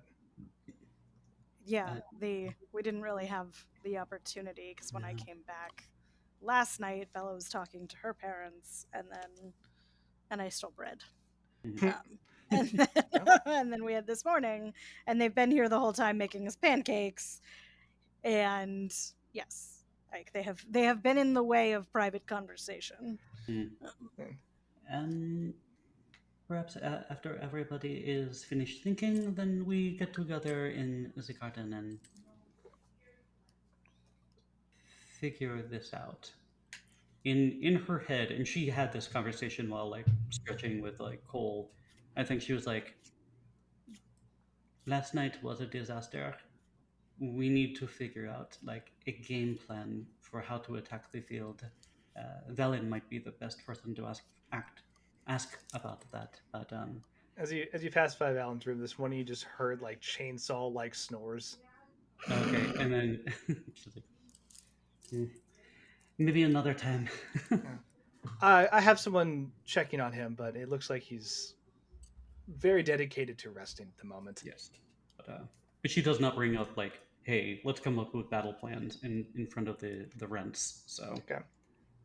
Cool. So after breakfast, where do you want to go? yeah. The arcane tower Mhm. or music box slash plans in a literal secure space would be a good idea. Hmm. And then if you want to do your shopping and cafe, we could of course drive to the arcane tower and That's cafe true. now. Yeah, Mhm. you can go get your car. Oh my god! So we need to find out how to get this car. Is there like a? Can you just hold it in the air and like click on it until it beeps, or? I would say if you want to find the car, I'd ask for an investigation check. I mean, there's only so many places it could be in proximity to the ballroom, but there's a lot of traffic there, Mhm. right?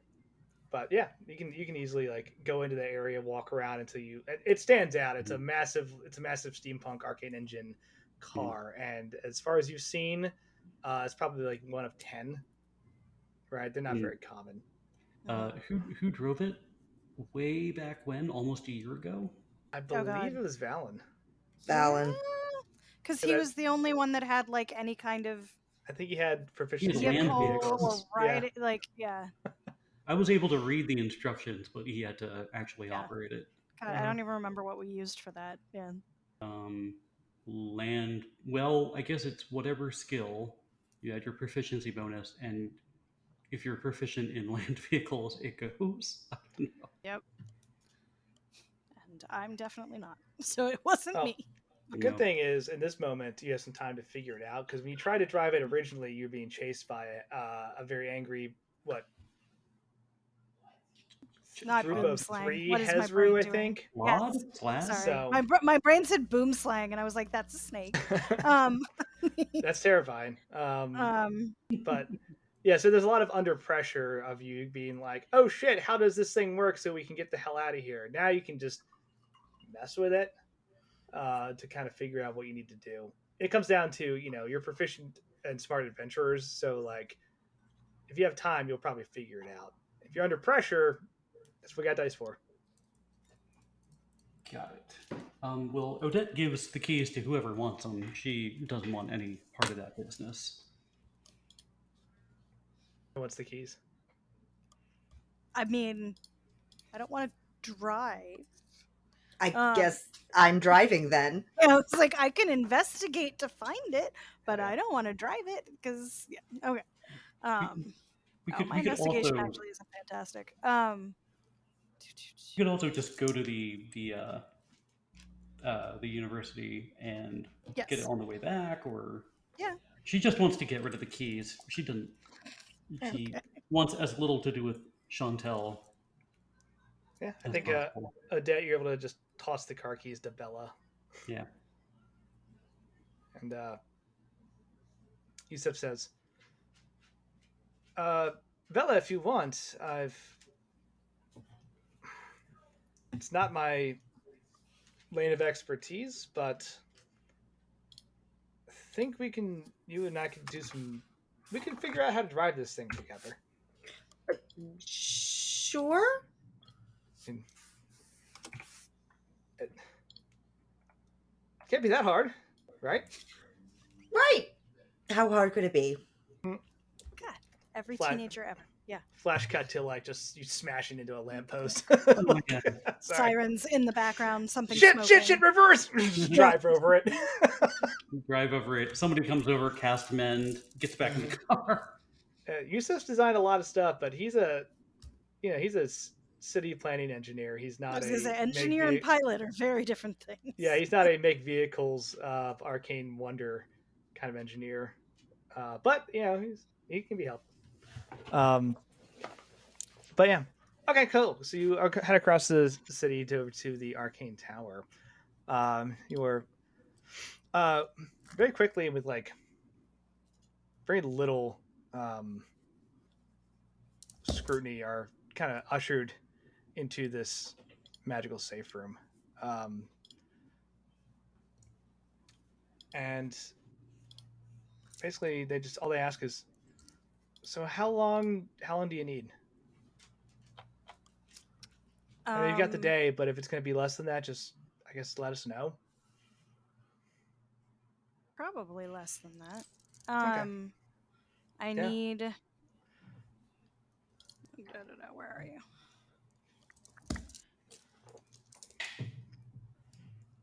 Just know that once you go in, the door will seal when you want to get back out. He shows you like he pulls out like some runes and just shows you like 4 runes to touch them in a specific order. And says, and that's just a safety precaution for you and then everyone else in the tower. If you have any questions, please let us know. Oh, another raid! Wow. Oh no, man! 2 raids in one night. Look at all these pretty people. Hello and welcome to the party. We are playing D&D 5e. Also, possibly Simon Says with the runes on the floor. That's true. That we had to remember. That's true. We're doing it all for charity. So welcome to the party. Let me throw some socials and our Discord in the chat. And thanks for hanging out. I hope you all were playing something real cool. But thank you for the follows too. Cool. Every little bit helps. Appreciate you. I need a short rest to do the thing. Okay. So you go into this this magical clean room basically, and as soon as the door closes, right, basically what you have is like there's a bunch of tools, there's a workbench, there's space for like sitting, there's a space for just like a couple tables shelved with empty notebooks on it, and the door closes and you see like a rune of arcane energy just immediately encompass the entire room. So Bella and Itzel, since you're particularly arcana sensitive, would just feel the amount of like magical energy that's like in this room, which is great. It means if anything bad happens, it wouldn't get out. But man, oh man, those are a lot of runes that were just like all over those walls. Yay! Probably took some serious time to design this thing, but you are safe. You are secured. Right. If you were to, I'll give this one as a freebie. If you were to cast Detect Magic, there's basically every single anti-scrying, anti-detection rune you can think of, plus others that are just for security, like to contain damage and absorb elements and stuff like that. Okay. Well, Right. Well, that feels like we're surrounded by a bunch of live wires. Okay. Um.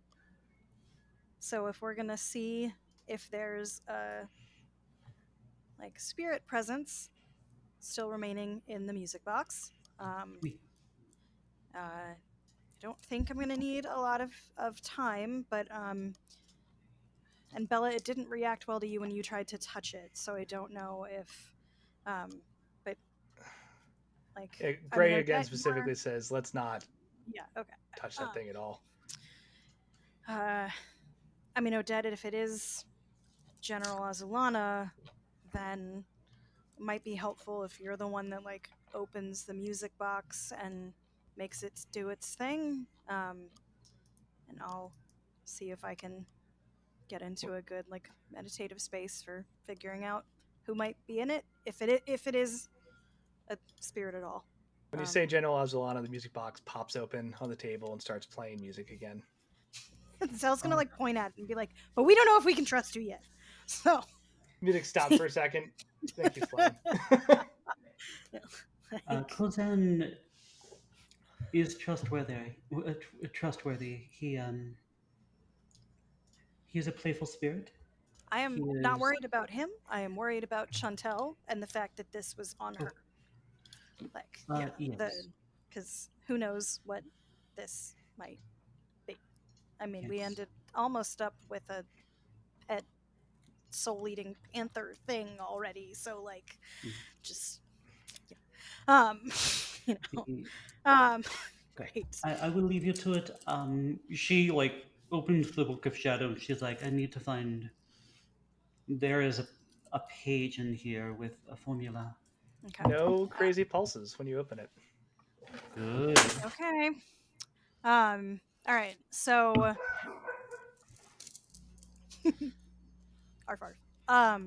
Itzel's gonna like settle into like her like just sort of like sitting meditation next to the music box, and like you can see her kind of like running through, because she can't, like, obviously we don't have access to any kind of like actual stargazing because we're inside of the tower, but she has her like focus with the different like holes in the quartz, and she's gonna like kind of align that with herself for a minute to like make sure she's kind of in the right phase. Real quick, sorry to interrupt. Odette does like look you in the eyes and like she like puts a hand on your shoulder if you let her, and she says, I know I didn't believe you exactly when you came to that show and you said that we were all needed, but I've been proven wrong so many times. If anybody can do this, you can. And she gives you a bardic inspiration die, and I rolled a 6 for you. Nice. I don't actually need to roll for this, but that's so cute. Doesn't matter. She's gonna yeah, like sure. You don't need to roll for the will saves. It's fine. Yeah, no, unless I die. That's true. Nah, she'll put like a hand over yours, and she'll be like, "That's very nice, but I didn't need you to believe me to know that we were destined for this." Fair enough. I love it. Fair enough. I see what you're doing here, but like your opinion didn't matter to the cosmos. Sorry, that part's not. That's player, not. Yeah. Stars, you know. Stars don't give a shit. We have a job to do. So she'll like go into her like meditative space to try and make contact with whether or not there is a ghostly presence that can share knowledge with us. All right. What ability are you using? So this is Whispers of the Dead. So I basically am making contact with a ghostly presence that can share its knowledge, and I can choose to take a skill or tool proficiency after that conversation if I want to. But it's what's it called? A part of my druid flavor. Nice. I like it. Yeah. Okay, cool. Let me ask you. I want to ask you for a persuade or an investigate as you do this.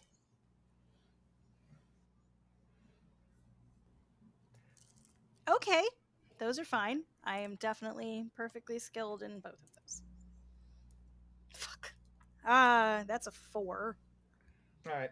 How do you do this? What do you ask? How do you reach out? So like normally when she's like the way that she's been trained to receive like the messages and understanding of people who have passed would be that she just sort of like lets her like spirit detach a little bit from her physical body, like it would be like if you were away from your corporeal form because you died, and that it's like basically receiving whatever they want to tell you as they go to pass on. Like it's part of the rituals of her people of like letting people make their peace, passing messages, whatever, or any like necessary knowledge before they move on. So it's just like making herself enough distance from her body that she can receive the messages of whatever ghosts are around. Okay. You are overcome by a series of very rapidly changing emotions. Great. Okay. Um, Lay it on me. the first one is you feel just a like listening to the music of the music box, right? Uh, you feel a deep sense of like nostalgia, right? And then as you're kind of just taking in the room as well, and you see Odette, you actually feel a deep sense of remorse and regret. Um, and as soon as that you start to process that, you feel an immediate adrenaline spike. And the rest of you actually would see this on Itzel. Her like kind of like starts to get beads of sweat, her eyes dilate a little bit, and she gets a little shaky as you feel just like a sense of extreme impending danger all wash over you, just like bam, bam, bam, rapid fire, leaving you a little, honestly, disoriented. But those are the Okay. feelings or things you're able to get from this entity. That Okay, so it is like feels like a spirit. Mhm. Okay, so it is a like. All right, this is definitely a soul of a being. But I don't get like an identification because I rolled really terribly. I understand that. Okay, so like, all right. She's gonna uh like normally like like meditation kind of like still doesn't like leaves you like loose-ish even if you are like sitting in one space for a while, but in like because of the stuff that she just experienced, she's like feels all of her muscles tensing meant that like getting up is like ow ow pretzeled ow like uh um okay so I don't know who like we didn't have a conversation. I just got a bunch of um impressions and one of them's real bad. So like there's a yeah, something is not good here. Um but but Odette, around you there's this sense of both like a longing and a memory, but also like regret um and all of those feelings, but like all of that got overwhelmed by this just sense of wrong and something coming that's not good. There's an apprehension and it's intense. Um, but I didn't get like a name or a impression of a face or a just just the feelings, and I don't know if that matches with. I don't know if it matches with the general, but I do. Like, regardless, the impending doom thing is concerning, so I think we should probably be concerned with that. The, I will say this. Roll an insight too. okay.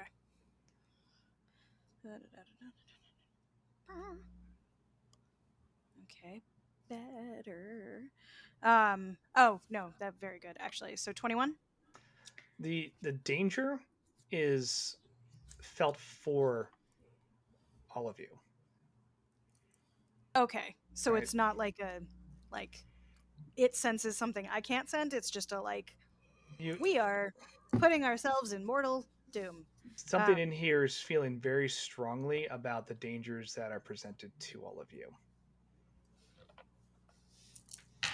In the immediacy? Unknown. But it's not you are in danger, it's something is scared for you. Okay. Okay.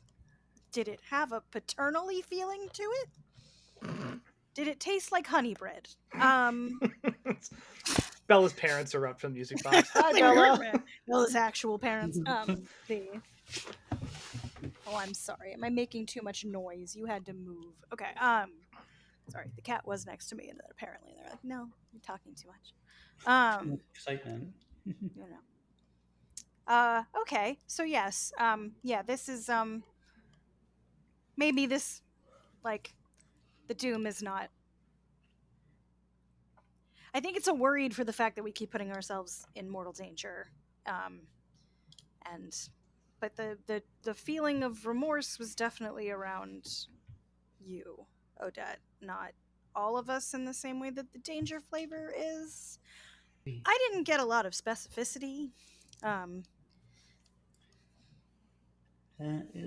means if Della cannot touch the book, I will have to use. It's my book now. She tries to like remind herself, and she kind of like pats like the puts a pale alabaster hand on like the Book of Shadows, and she's like, it just pains me that I know there are formulas, arcane formulas in here that will allow me to divine certain things, but there is a cost to them, and I'm not quite sure what it is. Hopefully, this room can contain it.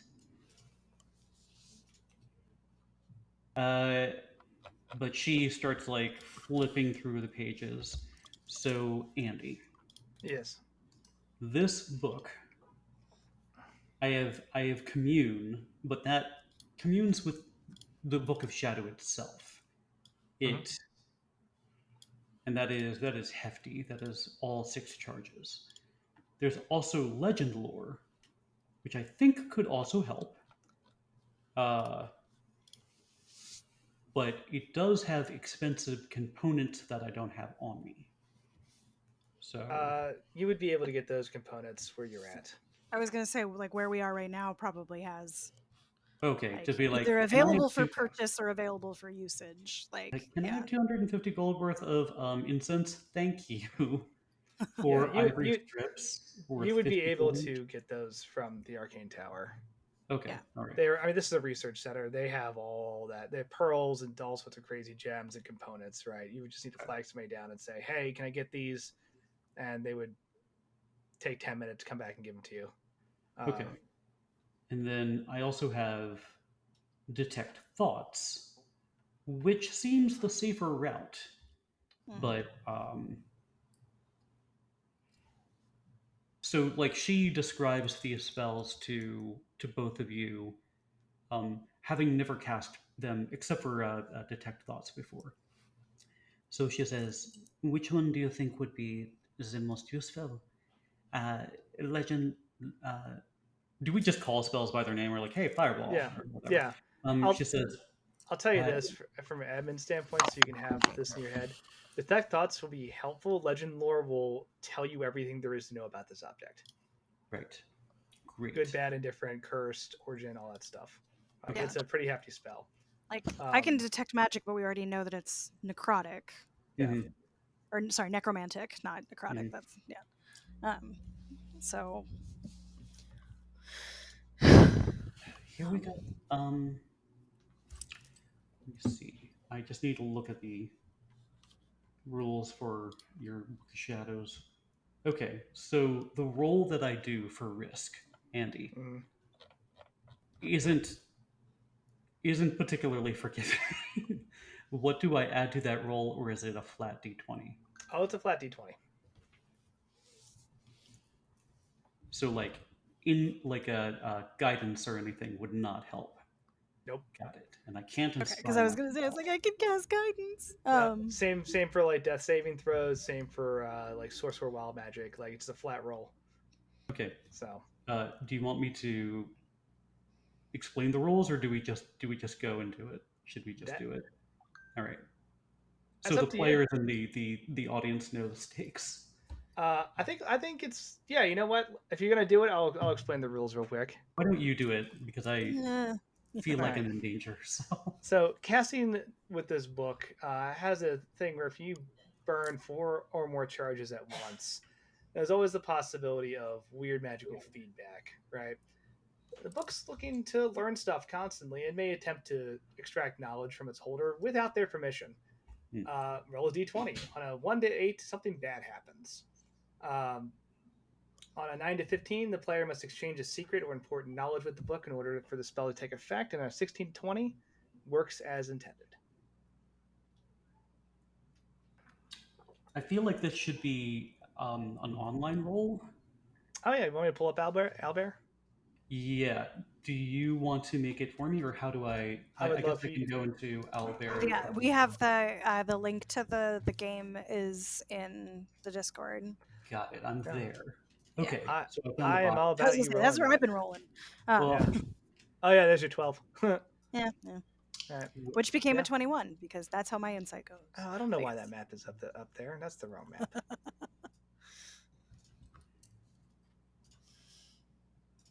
Getting flashbacks. Oh god, I just shot. Yeah, because we stole the map up from our terrible. Yep. Yeah, it's still there. All right. Okay. Yeah, go ahead and roll. Odette opens the book, and I'm assuming it like I don't quite know what it looks like when I cast spells from it, but like she holds it at the very least. Maybe it hovers and pages flip and shit like that. Oh hell yeah. And she says,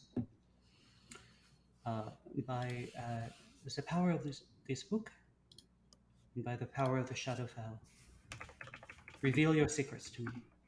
And here we go. Oh! All right. Do you guys see it? Did not. Okay, it's a 14. 14. Okay. Cool. Not bad. I can see mine. I can't see yours. It could be better. Yeah, not terrible. Okay. You have to exchange a secret.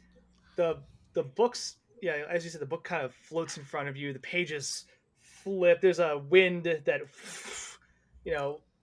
flutters the area around you, and the book, Odette, you hear just a whisper that says, "Knowledge comes at a price. What are you willing to exchange?"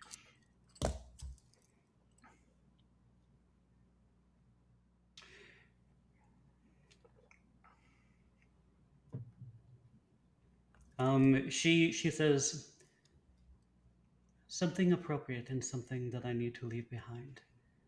And she go like I imagine like Odette goes into her memory like she's going from backstage to front stage. Gonna kill that dog. Different stages that are connected to each other. The bad guy. You. I'm all the bad guys. Sorry, Brennan Lee will look at me. So, thank you. Hell yes, Will, for subscribing. Dogs. Yeah. Dogs. I heard half what you said, and then I was being screamed at. So, what'd you say? No trouble. I imagine that Odette's Mind Palace is a series of like going from backstage to front stage and going from one sound stage, like if you will, to another one until she pulls back the curtain and she's like, "You must be Chantel." And like Chantel's like, "Oh yes, I'm new here," and she just says, "I can tell we are going to be best friends already. Um, I'm sure you've met Kozan. It's like, oh yes, or I guess you can play her, but she's like, you've met Kozan Azulana, of course. No, get it, go. You're good. Okay, and No, I'm sorry. You're sorry. You want me to play her? Yeah, I'm with you. I could do it if you want, but Yeah. Tell me this memory. She is going to. It is her memory of first meeting Chantel and like cementing a friendship within a day, and like her first time meeting her, and then like sharing her own secrets with her, and like just having a great time. You Basically are a saying sick like, son of a. it's really great to Gonna have kill you in that this dog. company, Oh my and God, then he's the starting bad to like guy. spill secrets Come on, about bad guys. oh, there's a secret passage here in the theater. Don't try and go down to like the bar area before this time because you'll get chased out. And then she's like, oh, and beware of the ghost wing. It is to the west. It is abandoned. There are horror stories abound, but avoid it if you can. It might actually be haunted. It's very dangerous. And then she's like, so nobody goes there. She's like, no. And then like Chantel like smiles because like that is where Odette feels like she betrayed the general, like maybe the most.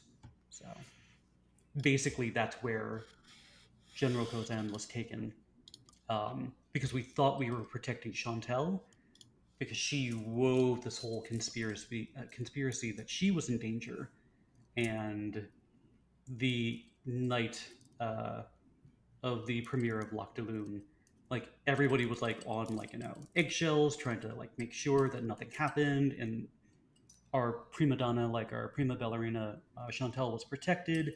I took her role, and General Azulana was like, "I'll protect her. We'll go to the Ghost Wing." Like Chantel is kind of insisting on it, so. And then I come back there after the show, and she has murdered him, and then we fight, and then she vanishes. So the memory is mainly of like meeting her for the first time and like sharing potentially like harmful information. So This memory for Bella and Itzel, it plays out like over the pages of the book. You see a shimmering arcane light and like this this first meeting and this friendship and these bonds, and you can actually feel almost all of Odette's feelings as this occurs, and then the book, as you notice in the back, it flips to some blank pages and more things start appearing in the book. Pictures, runes, actual text writing that you recognize since you can read everything the book produces, right?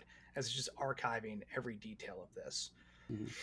so And so that oh, go ahead. you just hear the whisper from the book. I mean,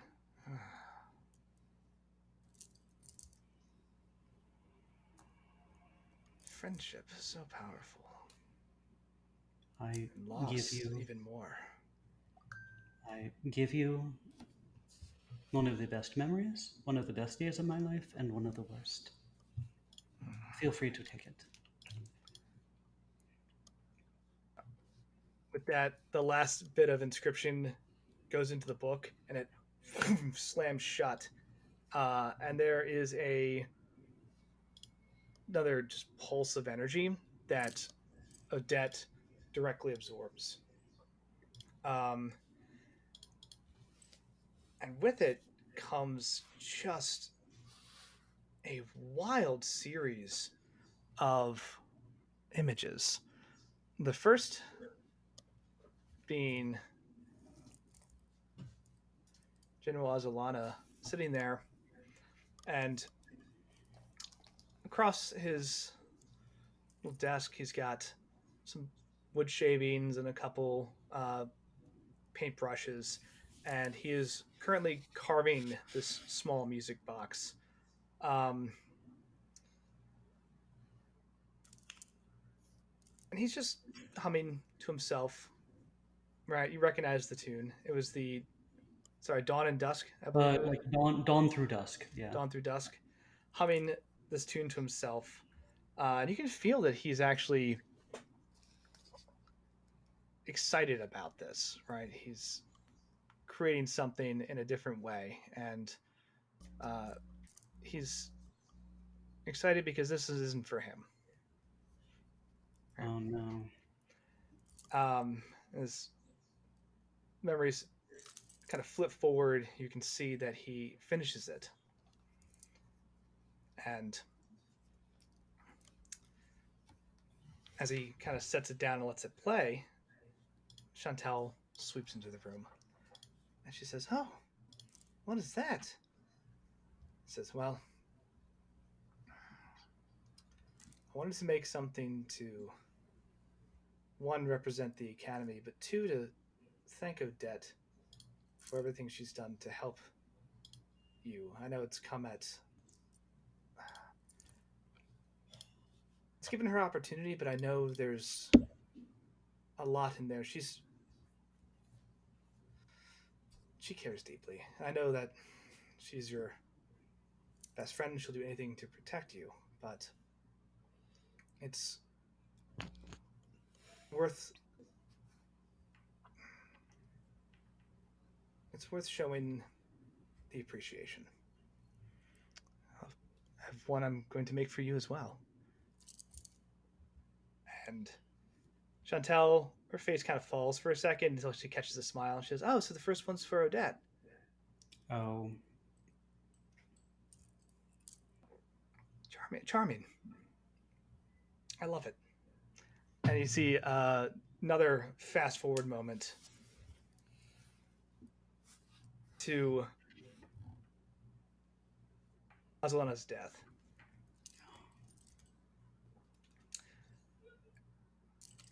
And as he is killed, Chantel is holding this music box. And she says,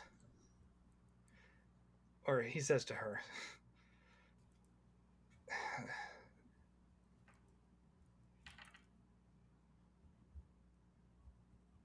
"Your selfishness and your lust for power won't get you what you want. Everything I know, I'm going to take it with me. You'll be left for what you truly are, which is someone who simply scrabbles for power and lies."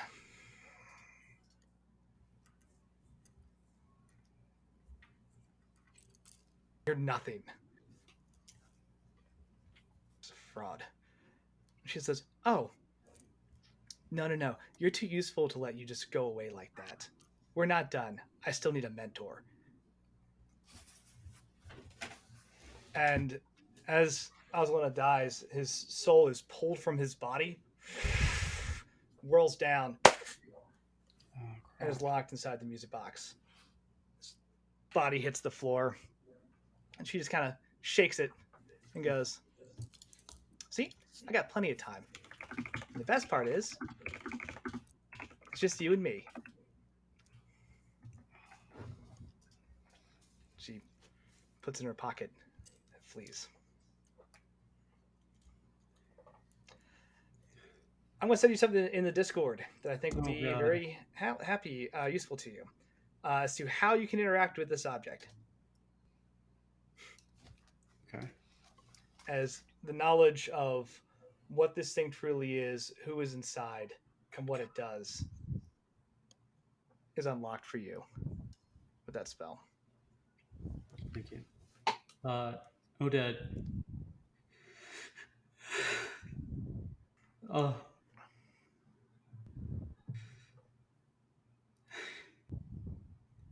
She trapped him in there.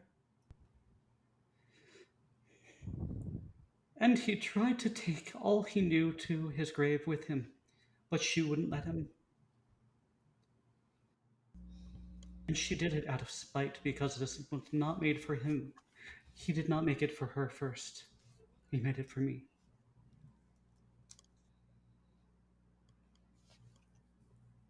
And he's still in there.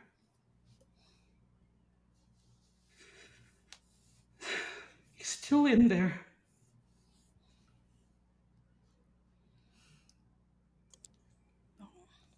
We might as well just contact Lady Silverhand. Maybe Chantel does deserve death indeed. And Sel had like a moment where she was clearly gonna like be comforting, and then she's like, "Well, but that is good." Like when you put it that way, like I ain't mad. I mean, I don't want to dissuade you from your the severity of your emotions here, Odette, because I think that we should understand that there's honesty in that, and that like we have to honor that feeling while it is.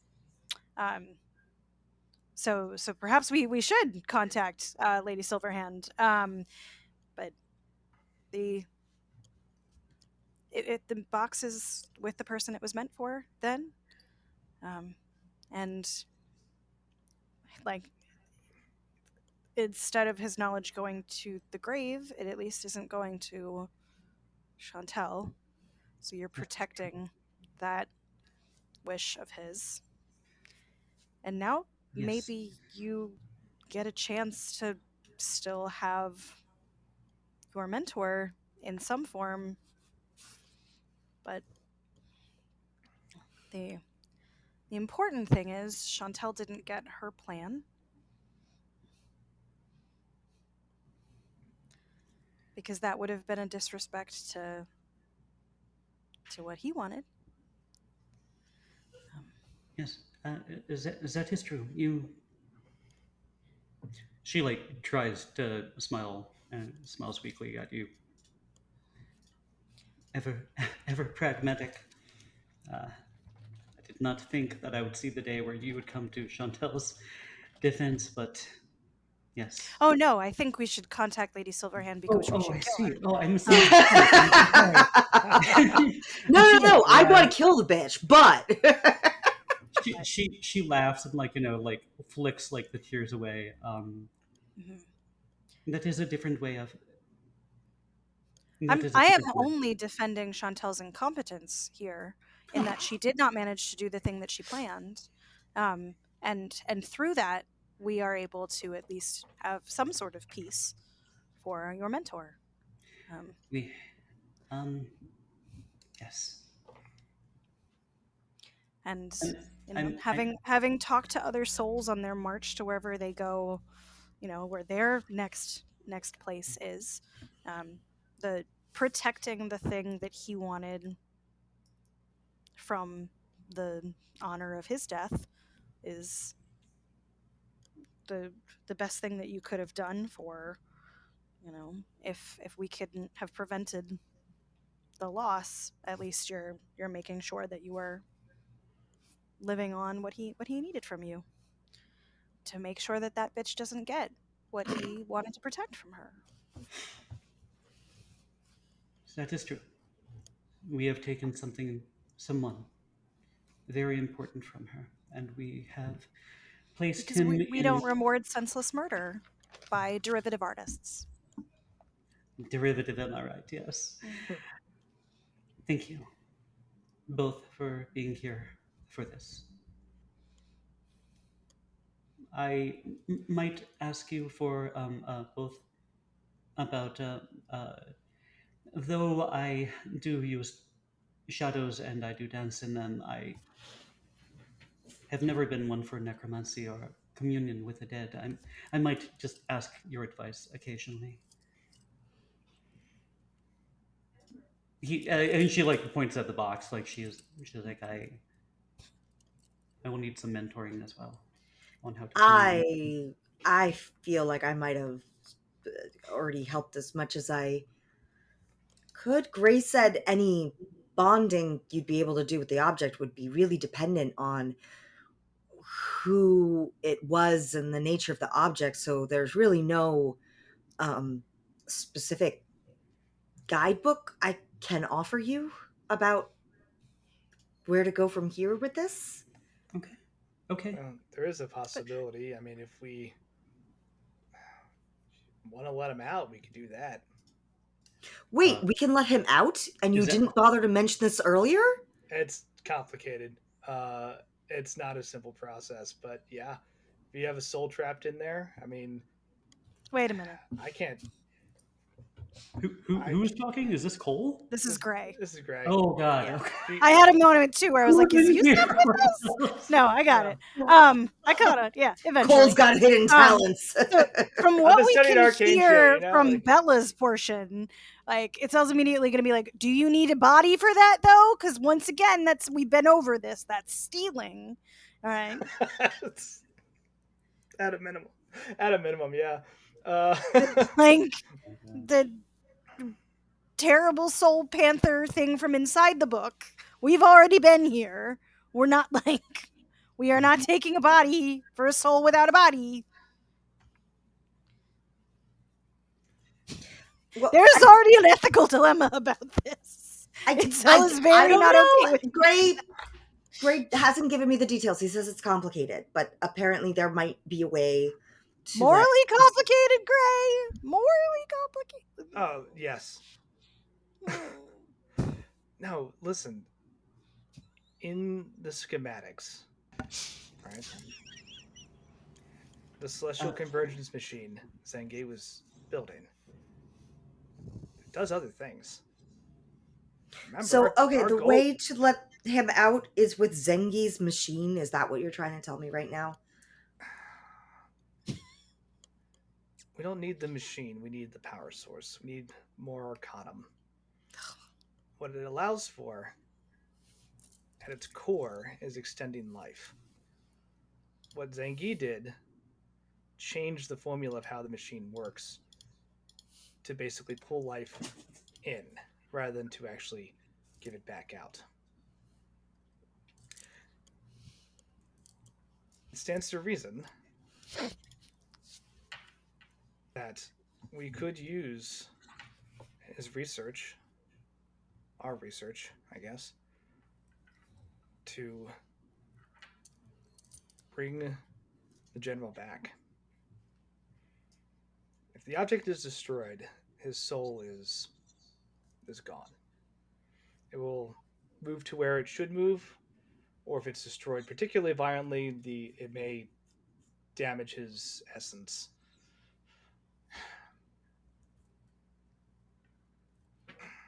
But could get him out. Okay, so good news. We don't need Zengi's machine. We do need the power source from Zengi's machine if we were trying to let the general soul out. So we'd need more souls to let the general soul out. I did say it was morally questionable. I don't believe the words morally questionable ever left your lips, actually. No, but I did wholeheartedly agree with Itzel. It is very questionable. However, if we I'm get like trying very hard to only react to what Bella says out loud of this. So it's like, yeah, so thank you for saying morally questionable out loud. Because like, if we get the power source, have resources back at my lab, we could potentially do this. What? I've wanted a body too for a long time. My situation is just different. This is honestly easier. But we'd still need a body, is what you're saying. No, we need Incarnate. We can make a body.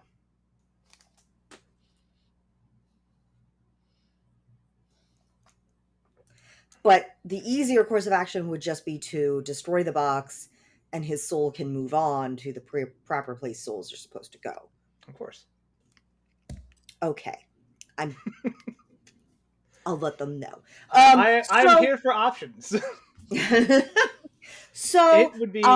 Gray actually goes on a bit of a tangent, and it's just like it would be. I've thought about this exact process of what it would take to take a soul in a magical object and put it back in a body. Imagine. for nearly a millennia.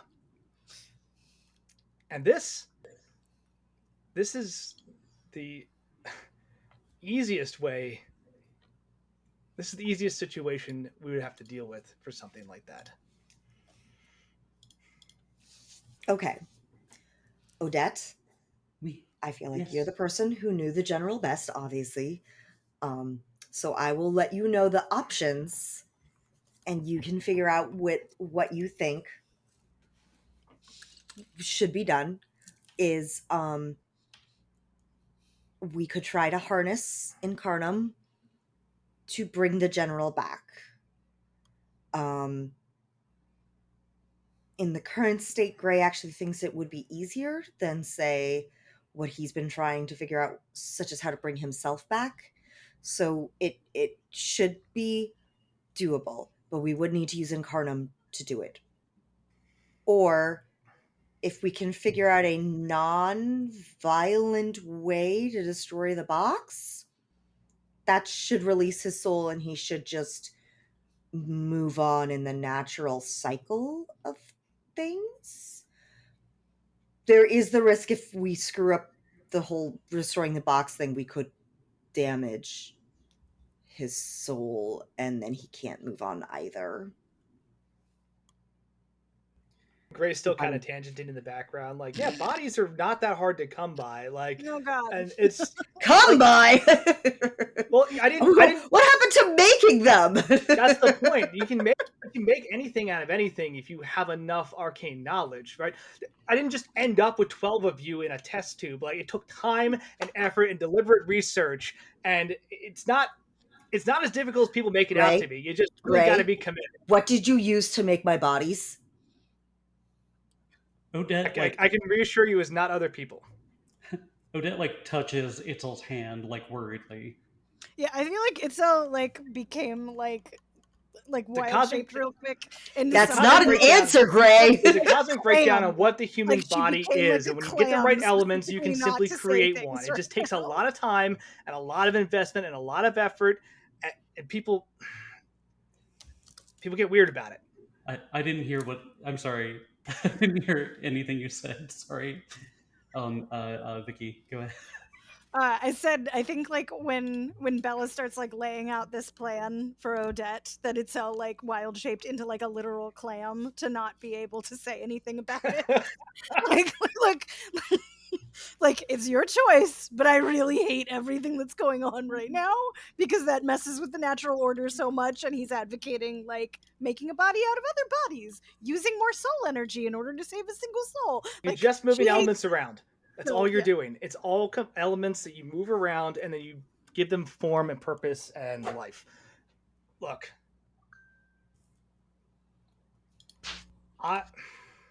you can actually this is the most amped up about anything Gray's ever been, probably ever, right? He's like, you gotta understand. I've been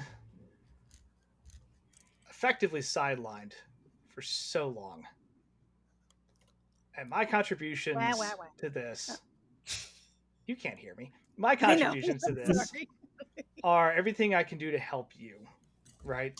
But at the end of the day, I've got knowledge, and I've got somebody who your friend cares about, who's in a similar situation to me, and I have an answer. And if that makes the last 1,000 years worth the obsession over the research, because it can help somebody that your friends care about. I'm not saying it's morally right. It's all sorts of, gray, if you will. But how long? I all of a sudden you guys just see Bella do her snide laugh. But I think it will help your friend. And if someone like General Azalana, who has a chance to come back and right all these things that are wrong, that's what I've been trying to do forever. And if somebody else can do it, hey, it's a step in the right direction.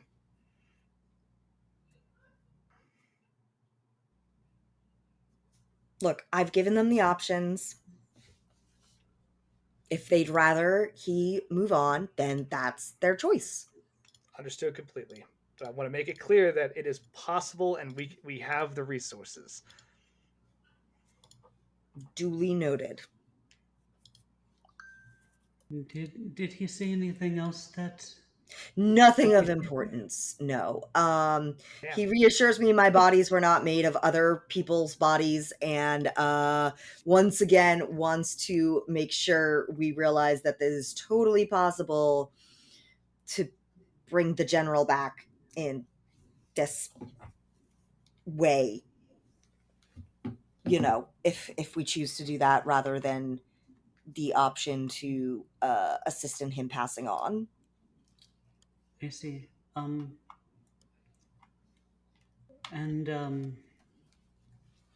the Arcanum, is that what we saw in Lady Alora's realm? Yes. Yes.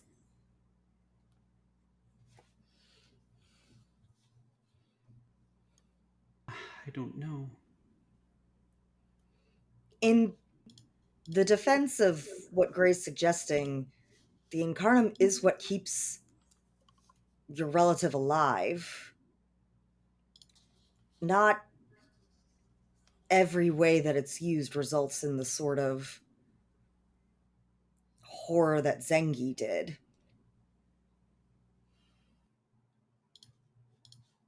Incarnum simply is. The way you use it is what shapes the morality of it.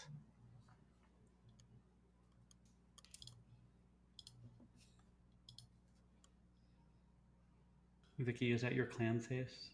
Stand up. I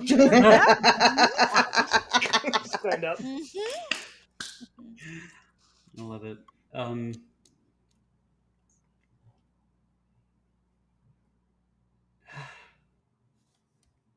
I hate doing this. And then she like opens the box. And do I have to bond with this in order to use it, dude? At this point, no. Using legend lore will let you do that. So you saw the things you can do with it. Yeah. Must I be attuned? Legend lore will attune you. Okay, so I have to get I'll call something. but I will call that a benefit. No, you don't have to be attuned to this item. You have to have a bond with it. So if you were somebody else, you'd have to actually find some way to bond with General Azalana, right? Okay. Odette specifically already has a pre-existing bond. Okay. I'm going to use Query Soul. All right. She says,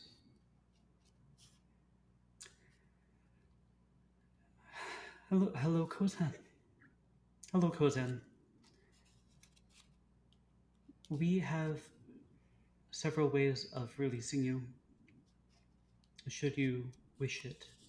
I'm so sorry. I just want to say I'm very sorry. My query to you is this. We have the means of bringing you a new body. Do you want that? Or would you like to be released to where you deserve to be?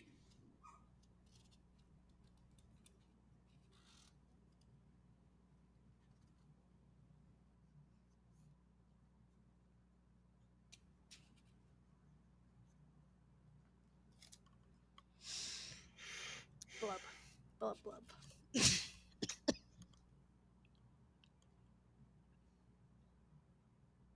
A couple moments pass.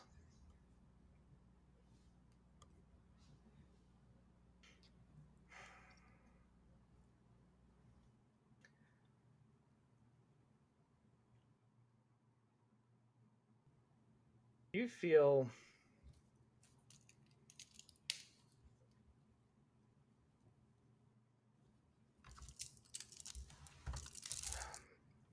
feel honest to God, just sadness, right? Mm-hmm.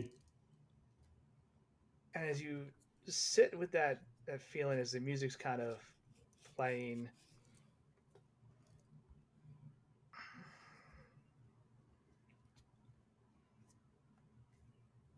it's less unhappy depression, and you feel more of a just regret at a lost opportunity. The music kind of stops halfway through and resets. It plays about halfway through and resets. And the words you hear in your head that come with that just say,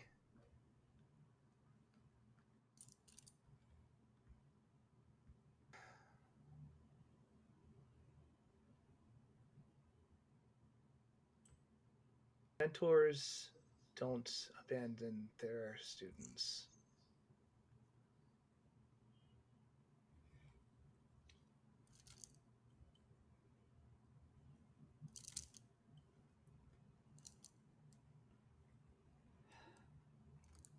Odette, I think, just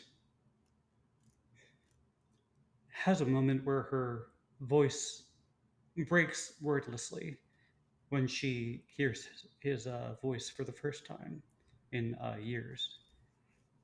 And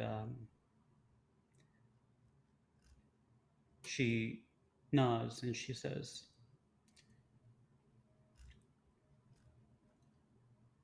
"My query to you is this, Kozan. Do you want to stay in this prison just to help? Only to help me?"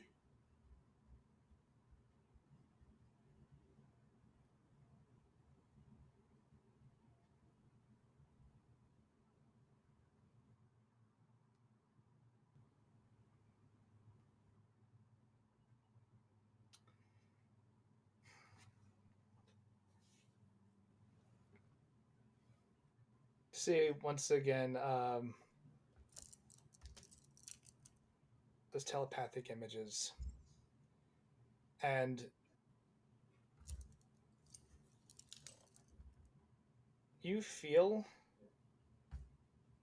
the equivalent of like a warm, prideful hug kind of just like wash over you. And the view changes to Chantel. And you see early Chantel, right? The friend, the excelling student, the brilliant dancer, and all those moments, some with you in them, some not, but all between uh, her and Azalana, right? And him just watching from the wings or watching from the stage and just nodding approvingly at the things she is doing. And then the absolute agony of watching her in the last few years making one just absolutely murderously terrible decision after another and with no ability to stop it.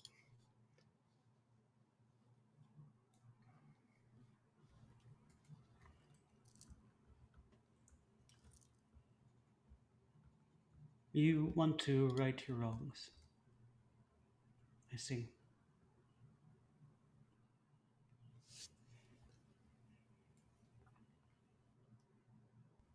We'll have our chance, friend. And she closes the box. And she looks at everybody.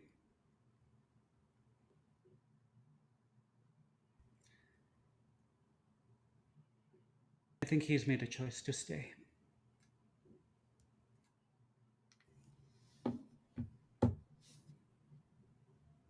Then I'll get to work with Gray on whatever we need to do to make that happen.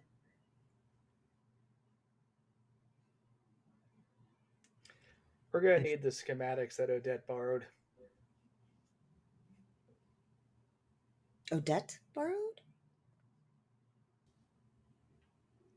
Do you remember? It's been forever. Do you remember at one point in Gray's lab, Odette snuck off and actually took a bunch of information from journals that were additional Oh yeah, no, schematics? yes. Sorry, my Does brain Bella made. know that though? Yes, Nope.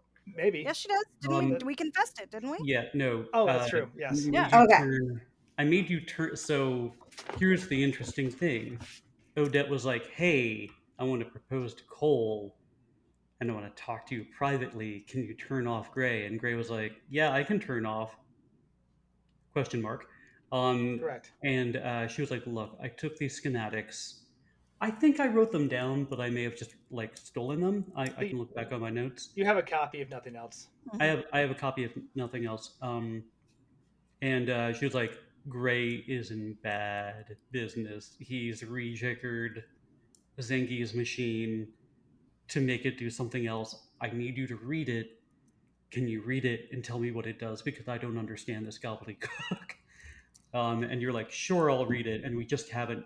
Then we teleported and we met a Raksasha, and then now we're here, and there's a whole just slew of events. And I don't. It's been a busy few It's been a days. busy. Well, Yeah. and it rather elegantly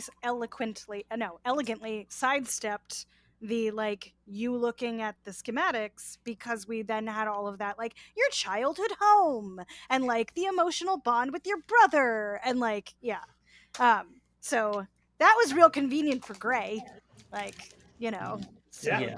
Yeah. yeah, So either he continuously listened in, or of course. he saw Odette when Sorry, she clam was. blub blub, but yes, of course. I rolled a really high sneak, but that may not have mattered because Right. magic. There's a But, possibility of weird magical stuff around the laboratory. It's a possibility that he's lying. Yeah. Odette says, Odette borrowed what? The schematics. The schematics he'll need to put this together. Itsel's I gonna honestly- drop out of wild shape and just like Conveniently, you all know an engineer. I honestly have no idea what he's talking about. I will roll for this. Going for deception. Deception. It would be lovely if it was acting, but I can also do deception. I think I'll be fine. We'll see.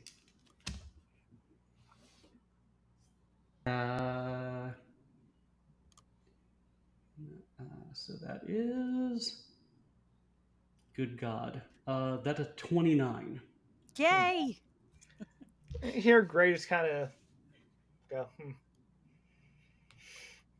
Well, that's unfortunate she doesn't have them, given that I assume all travel in and out of the city is locked, so it'll take some time to get back to the lab and get a copy. What a pity. We won't be able to do anything until we get the schematics then. So if you don't actually have them, we can't do anything until we're able to leave the city and get back to the lab and get Gray's copies from there. Shame. That's a shame. It is such a shame. Okay, everybody's agreement. It's a shame. Okay. And I just want this moment valid to like burst in. Like, what I miss? Do me a solid, Bella. Do me make a. This is gonna be an Arcana check and an Insight check. Same roll or just two rolls? With 2 rolls. Just to help figure out whether she can like turn off Gray at all, or whether like he was listening the whole time, or God. okay, never mind. Depends on what the checks are. You never Fine, know. keep your secrets. I will. That's going to be 17 on Arcana and a mere Alright. 8 on Insight. Cool. So Insight is there's a lot going on right now. Arcana is interesting because you're in a magical clean room. I have a And question. Sorry. yeah. I don't know if it can be used this way. Can I use silvery barbs to give Another chance to roll insight another for me? chance? Is that what you're trying to do? So I will say, under normal circumstances, you'd have to be aware of it. However, I think this is a highly emotional thing, and Bella's being pretty expressive. I'll So roll insight for you if you want. that is fair. Give me a DC 15 insight, and if you hit that, then you get the sense that something's off, and you can invert it. I'm gonna roll in the box just so you Roll in the box. Roll in the roll in the box. box. Can you guys see the box when I roll in the box? I saw Bella's roll. Sometimes I think normally we can, but it's Am I in the right? oh, I can see Bella, but I can't see Odette. Like I can see what Bella most recently rolled. Okay, so that's a 19 Mhm. plus 11. Yeah, still I'm can't sorry, see wait, that. wait. That's okay. Plus 12. Gotcha. Yep. No, you get the feeling something's up with Bella, so you can definitely cast. Okay, go ahead and re-roll.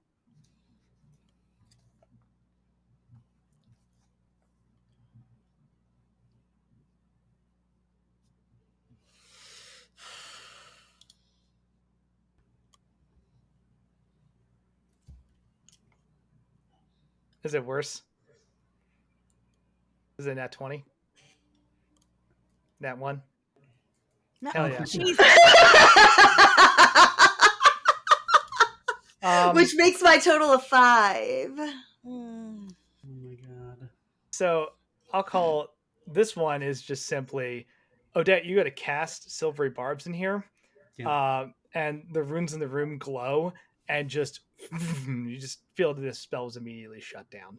Oh. It's not able to actually hit its target. All right. She kind of like winces and kind of like screws up her face like something went wrong. But for Bella, the arcana is this, right? You're looking around at the just absolute absurd amount of anti-scrying, anti-telepathy, anti-detection, anti-everything in this room. And you've been to one other place where you know, or at least feel very confident at this point, that Gray was not able to actually like be present. And that was when you met with Sunshine and Dusty, right? There have been other times when he is claimed to not be present or not is not recording, but like it leaves you wondering, just based on the absolute amount of magical protection here, how truthful that is.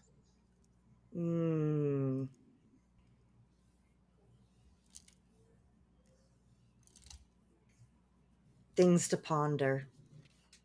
Yep. So, because Bella knows magical shit at this point, so it's interesting. Anyway. Interesting. Yes. Yeah.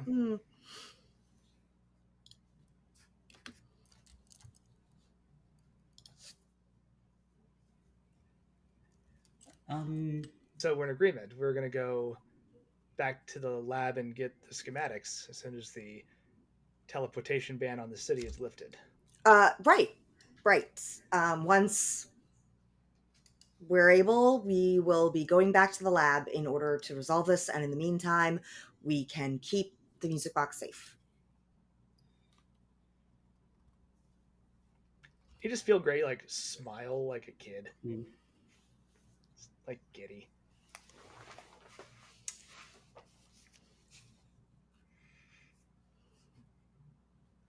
Great. And everything And, is good. Like Itzel's just gonna like walk to the door of the clean room and start like Simon Says in the room.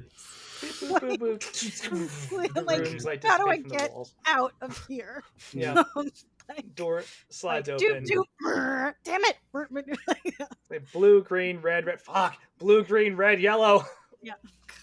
So, yeah, as the door kind of opens, the attendant's out there and goes, everything good? You need any more supplies, or are you done? No, we are good. You wouldn't know how to if if Just there don't go was down in the someone alleys by yourself. if Coming there up. was someone stuck, let's say in an orb, and we wanted to dismantle that so they could be released. Is that doable, or does that harm the soul on the way out? Hypothetically, she says. And she will like charm, persuade, deceive, whatever she can do to like. It's all just sort of like hypothetical query. I mean, I'm sure there are ways to get him out. I guess it depends on the nature of the imprisonment and if there's any like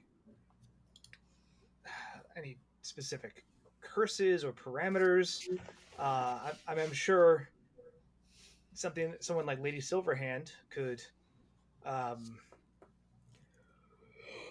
probably make better sense of that based on the level of magic, or if a high level, very proficient priest or cleric, depending on how you're approaching it. If you're dealing with some type of imprisonment, is that something you want me to run up the channel?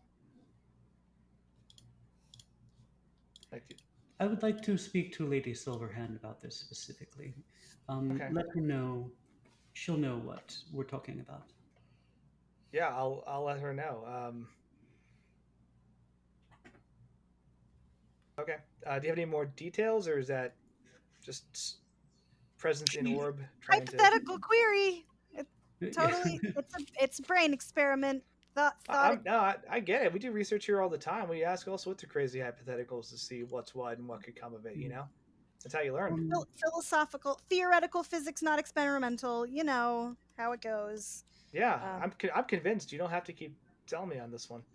Seems kind of weird that you do. So, just chalkboard pondering. I'm gonna yeah. go that way and look for some incense or something. Um, A lot of incense that we needed for stuff. Yeah, This way. I can get a message to her. It's not a problem. Is Great. there anything You have else? patchouli? Okay. Yeah.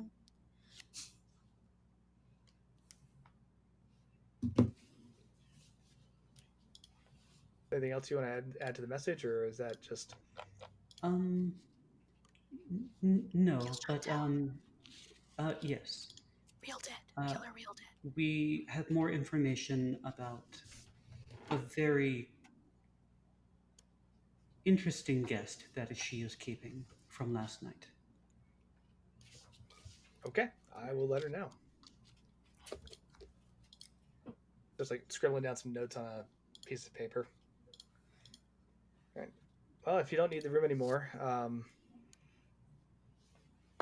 no, there's no rush to leave, but just let us know that you're done, and hopefully you got what you needed. I think so. Okay. She kind of like looks at Bella a little bit, and then like she's just like she shakes her head. She looks like she really wants to say something probably about Gray, and then she like shakes her head. Okay. She goes, So you all head out. You see Yusuf in the hallway. He didn't go into the room with you. He was just like talking to people up and down the hallway. You know, he's shaking hands with people, doing his. This thing. is Yusuf's stomping grounds. He's probably being like, "How's the baby, Cheryl?" Like, 100%. Yeah. He knows everyone by name. It's just like, brought like some coffee for people, and it's just having a How having a was good your time. Lyra's night? Yeah. Like, Yeah. Absolutely. Oh, you got a new car? That sounds great. Like that's like 11 in the city. That's so cool. My friend Bella, he was learning how to drive. Right. Right. He sees you all and kind of gives you a wave and is like, I've got a few more people to just catch up with, but I'll meet you at the shopping center. I don't want to hold you up. Kind of like gives you like a little whisper, like, "Hey, be rude looking to not." for the car. Yeah, I gotta. I gotta make sure I say hi to everybody. I don't want to be rude. Did you get? And so you all are able to kind of break off, and as you're looking for the car, I'll go to that real quick. Kind of just walking around, right? You'll find it eventually. Right? It's just a matter of time. At some point, it is literally just like clicking the key fob until you Yeah, like, like, bloop, bloop. here There it is. are. Right. Good boy. And you ask people like, hey man, have you seen like a steampunk looking like bronze and crystal thing with a giant arcane engine that just like kind of screamed when you start at the ignition at first? And it's like, yeah, that's weird. That's weirdly specific. It's like 2 blocks that way, you know? The question I have is,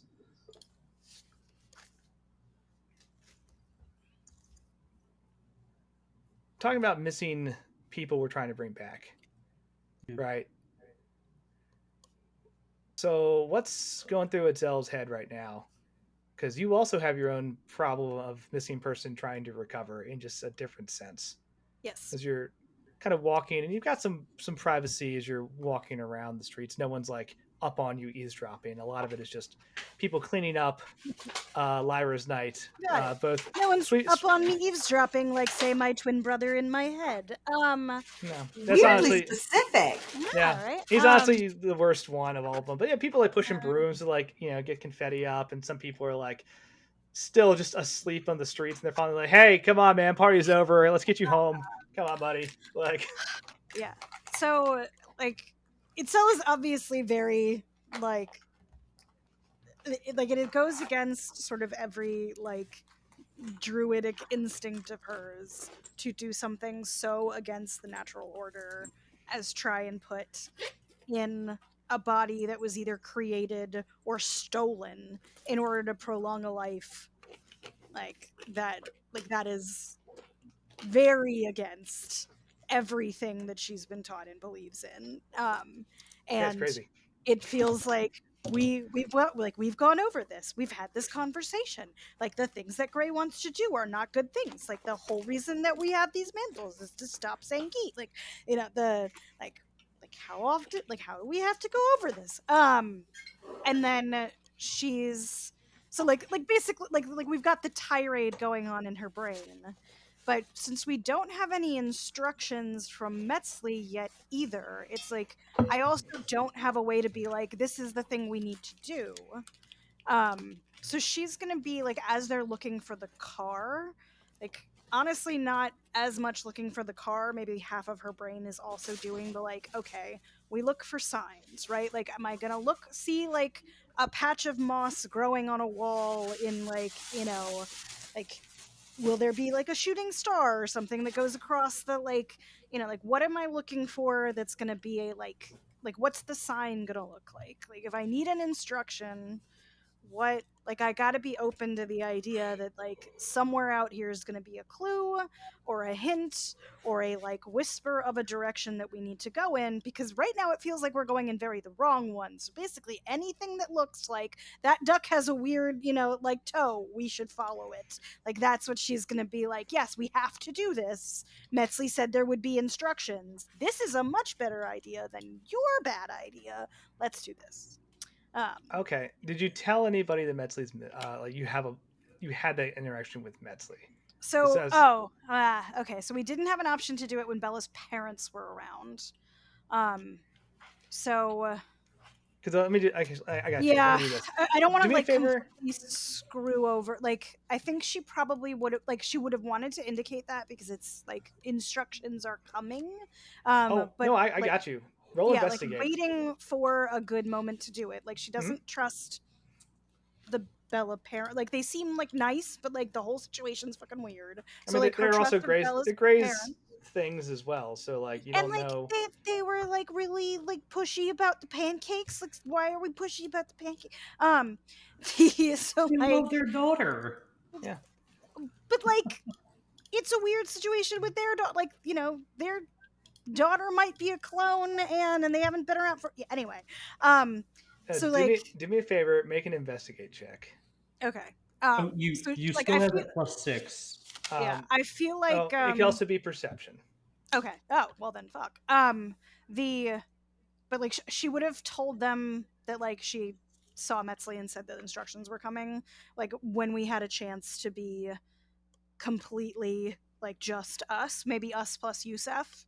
So like either like the arcane room or, but like she would have communicated that when the parents were not around. Okay. Yeah, because yeah. So you still have a +6 unless. I mean, I don't necessarily think I'll need it, but I'll take it. If it's perception, I mean, I rolled a 24, so if we add a 6 on top of that, that's a nice 30. I'm okay with that. Nice, You see clear everything. thing. So you're walking, you're looking for the car. You've got a lot of things in your head, and this is, I think, where we're going to start to wrap it as well, right? You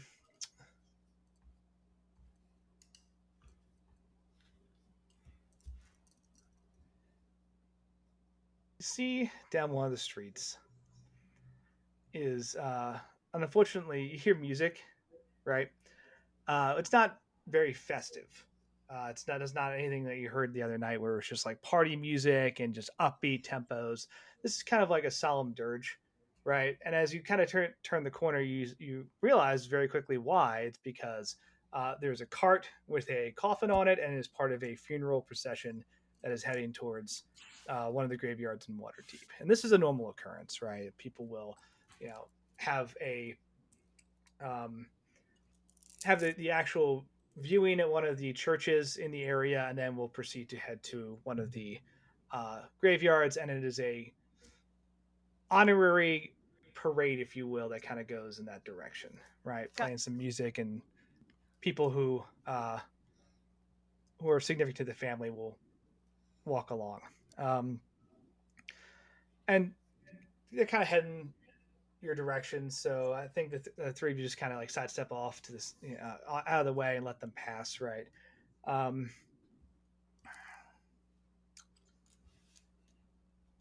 And during the solemn moment, you see, some sad faces, and listening to kind of like the music wash over you. And as the cart passes and the main body passes, there's a few like stragglers who are just a little further behind, right? And one of them, kind of right in front of you, Itzel, goes rigid for a second. It just stands straight up, and it's like, older man in his 50s, right? Kind of graying hair, graying beard, just stands straight up, looks directly at you, Itzel, grabs your shoulder. His eyes have a weird purplish hue to them. And he says, Itzel, it's me, Metzley. Listen, gotta be quick about this. Ah, fucking weird. You have a body. Okay, yeah. No, I don't. It's just a. I'll be mad at you later. What do you need to say? It's where the walls are weak. That's where I can talk. It's where the. And then, like, the eyes go away again. And the man goes, oh, I'm sorry. I didn't mean to bump into you. And Itzel will like cover it by like giving him a hug and be like, it's a loss for all of us. Oh, pat, like. Thank you. And then just goes back to join the march. Yeah. She's gonna like say a quick prayer for the deceased, like sort of as she's been taught, right? Like it's a very rote like thing where like she said like the translation would kind of be to like, basically like find your place on like the path that you're headed to for your like, grand hereafter. Like it's not specific to like where they chose like the soul chooses to go, because people go different places, but like basically like find your way easily to like your path to your grand wherever. And then okay, I need like still water or like midnights and also possibly moon phases and yes. The two of you do see this with like the crazy glowing eyes and the lurching.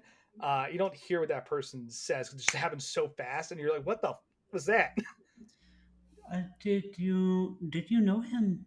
No, no, no, no. Uh, But his his like the grief and the between space of like a soul moving on let Metzley talk for half of a second, and because she's not borrowing a body, she's taking advantage of a veil.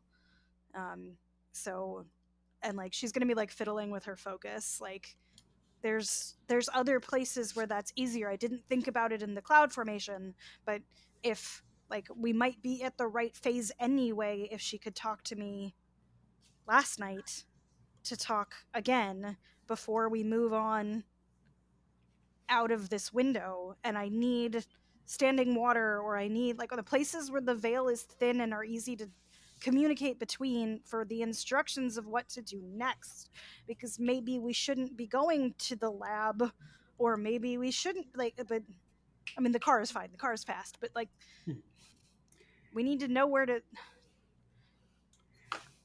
I am Roll- what to no, do next. I am Roll no Arcana. necromancer. Sorry. Roll Arcana. Is that just Itzel? I think you can all roll this. Sure. 22. Ugh, oh, mine is pretty awful. 17. Okay. I like when a 17 is like meh. Like But compared that's to 30s, we're Yeah. throwing around with like Yeah. nat 20s and whatever. a Bella 23. Okay. Nice. It's been a minute, so this is also just a out of character refresher too. So if you're dealing with the Veil and Beyond, there are two places you know that have very weak walls. You know where they are? I mean, if we Cemeteries. go to the, what's it called?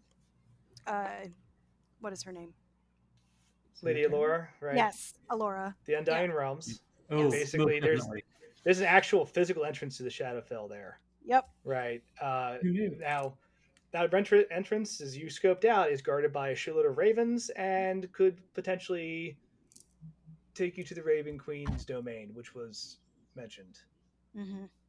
There's a second place that's been mentioned, but I don't recall. It's been a minute, like just out of character, out of game. Are we talking about metaphysical planes or physical places? Physical places. A cemetery? No? Yeah, I mean that would be kind of a bit, right?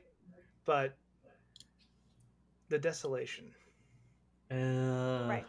Because of the sheer amount of death and destruction, part of the thing that was so dangerous about traveling through it was you're subject to the potential necrotic leak of the Shadowfell. Oh, that's what we should have asked the arcane tower about. Like, how do we get through this place? Well, we know some of it. Yeah. Mm-hmm. But it's a dangerous place because that wall is so weak, things can literally reach through it. Yeah, but that's like that's not just like talking to her. It's like That would and you could yeah. probably pull her through one of those places. Yeah. Lady Laura would know how. And this still isn't like an instruction. Like Nope. yeah, it's just how we would get more instructions. Yeah, she had about 5 seconds. Yeah. Because of someone passed away and there was grief.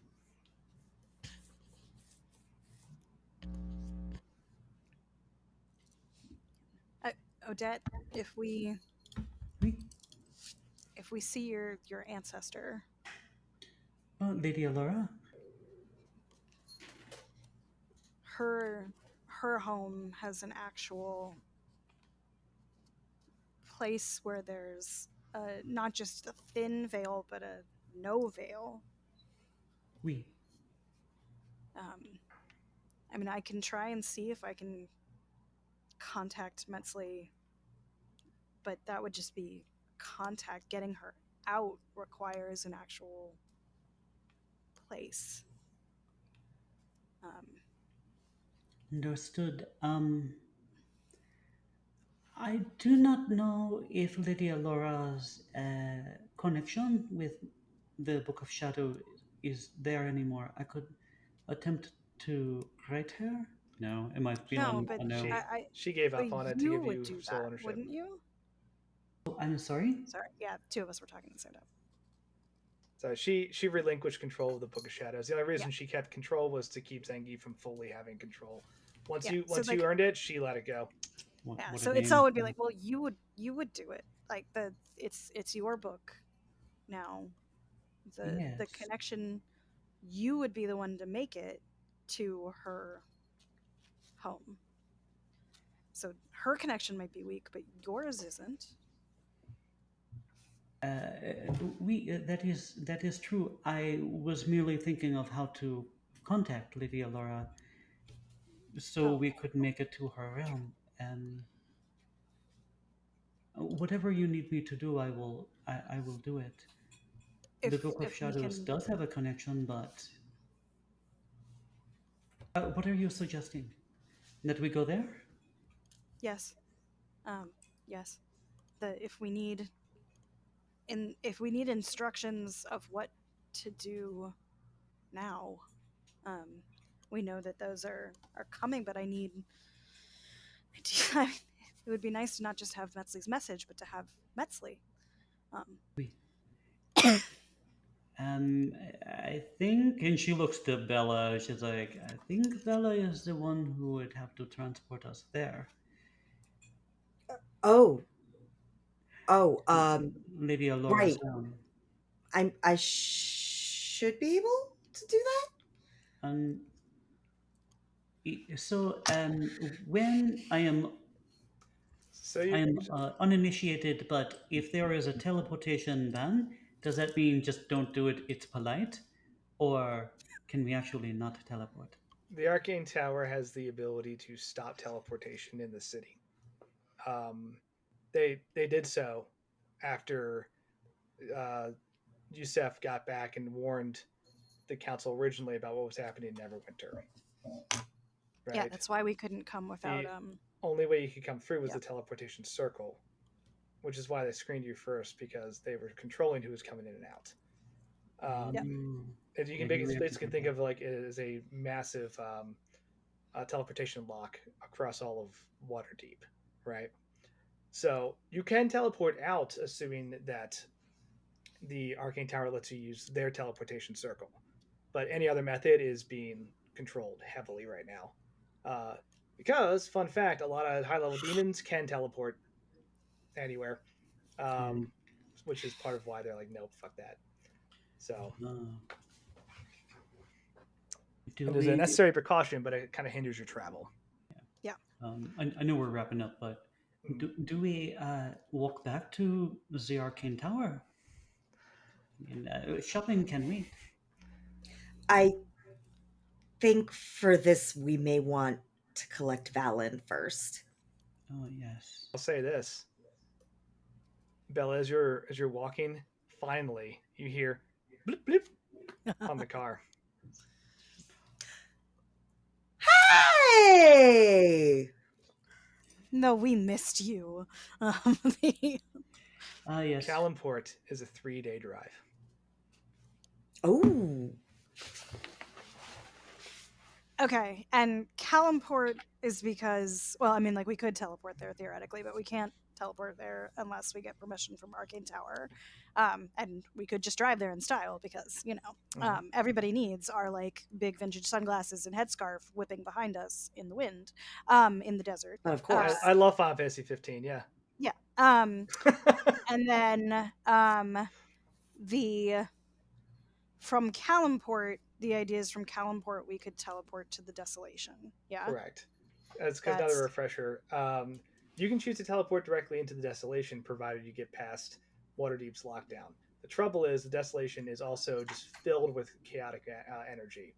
Yeah. And so is Yeah, we wanted to do very Calimport, but I don't dangerous. remember why we wanted to do Calimport from there. Calimport is the closest big city to Shar.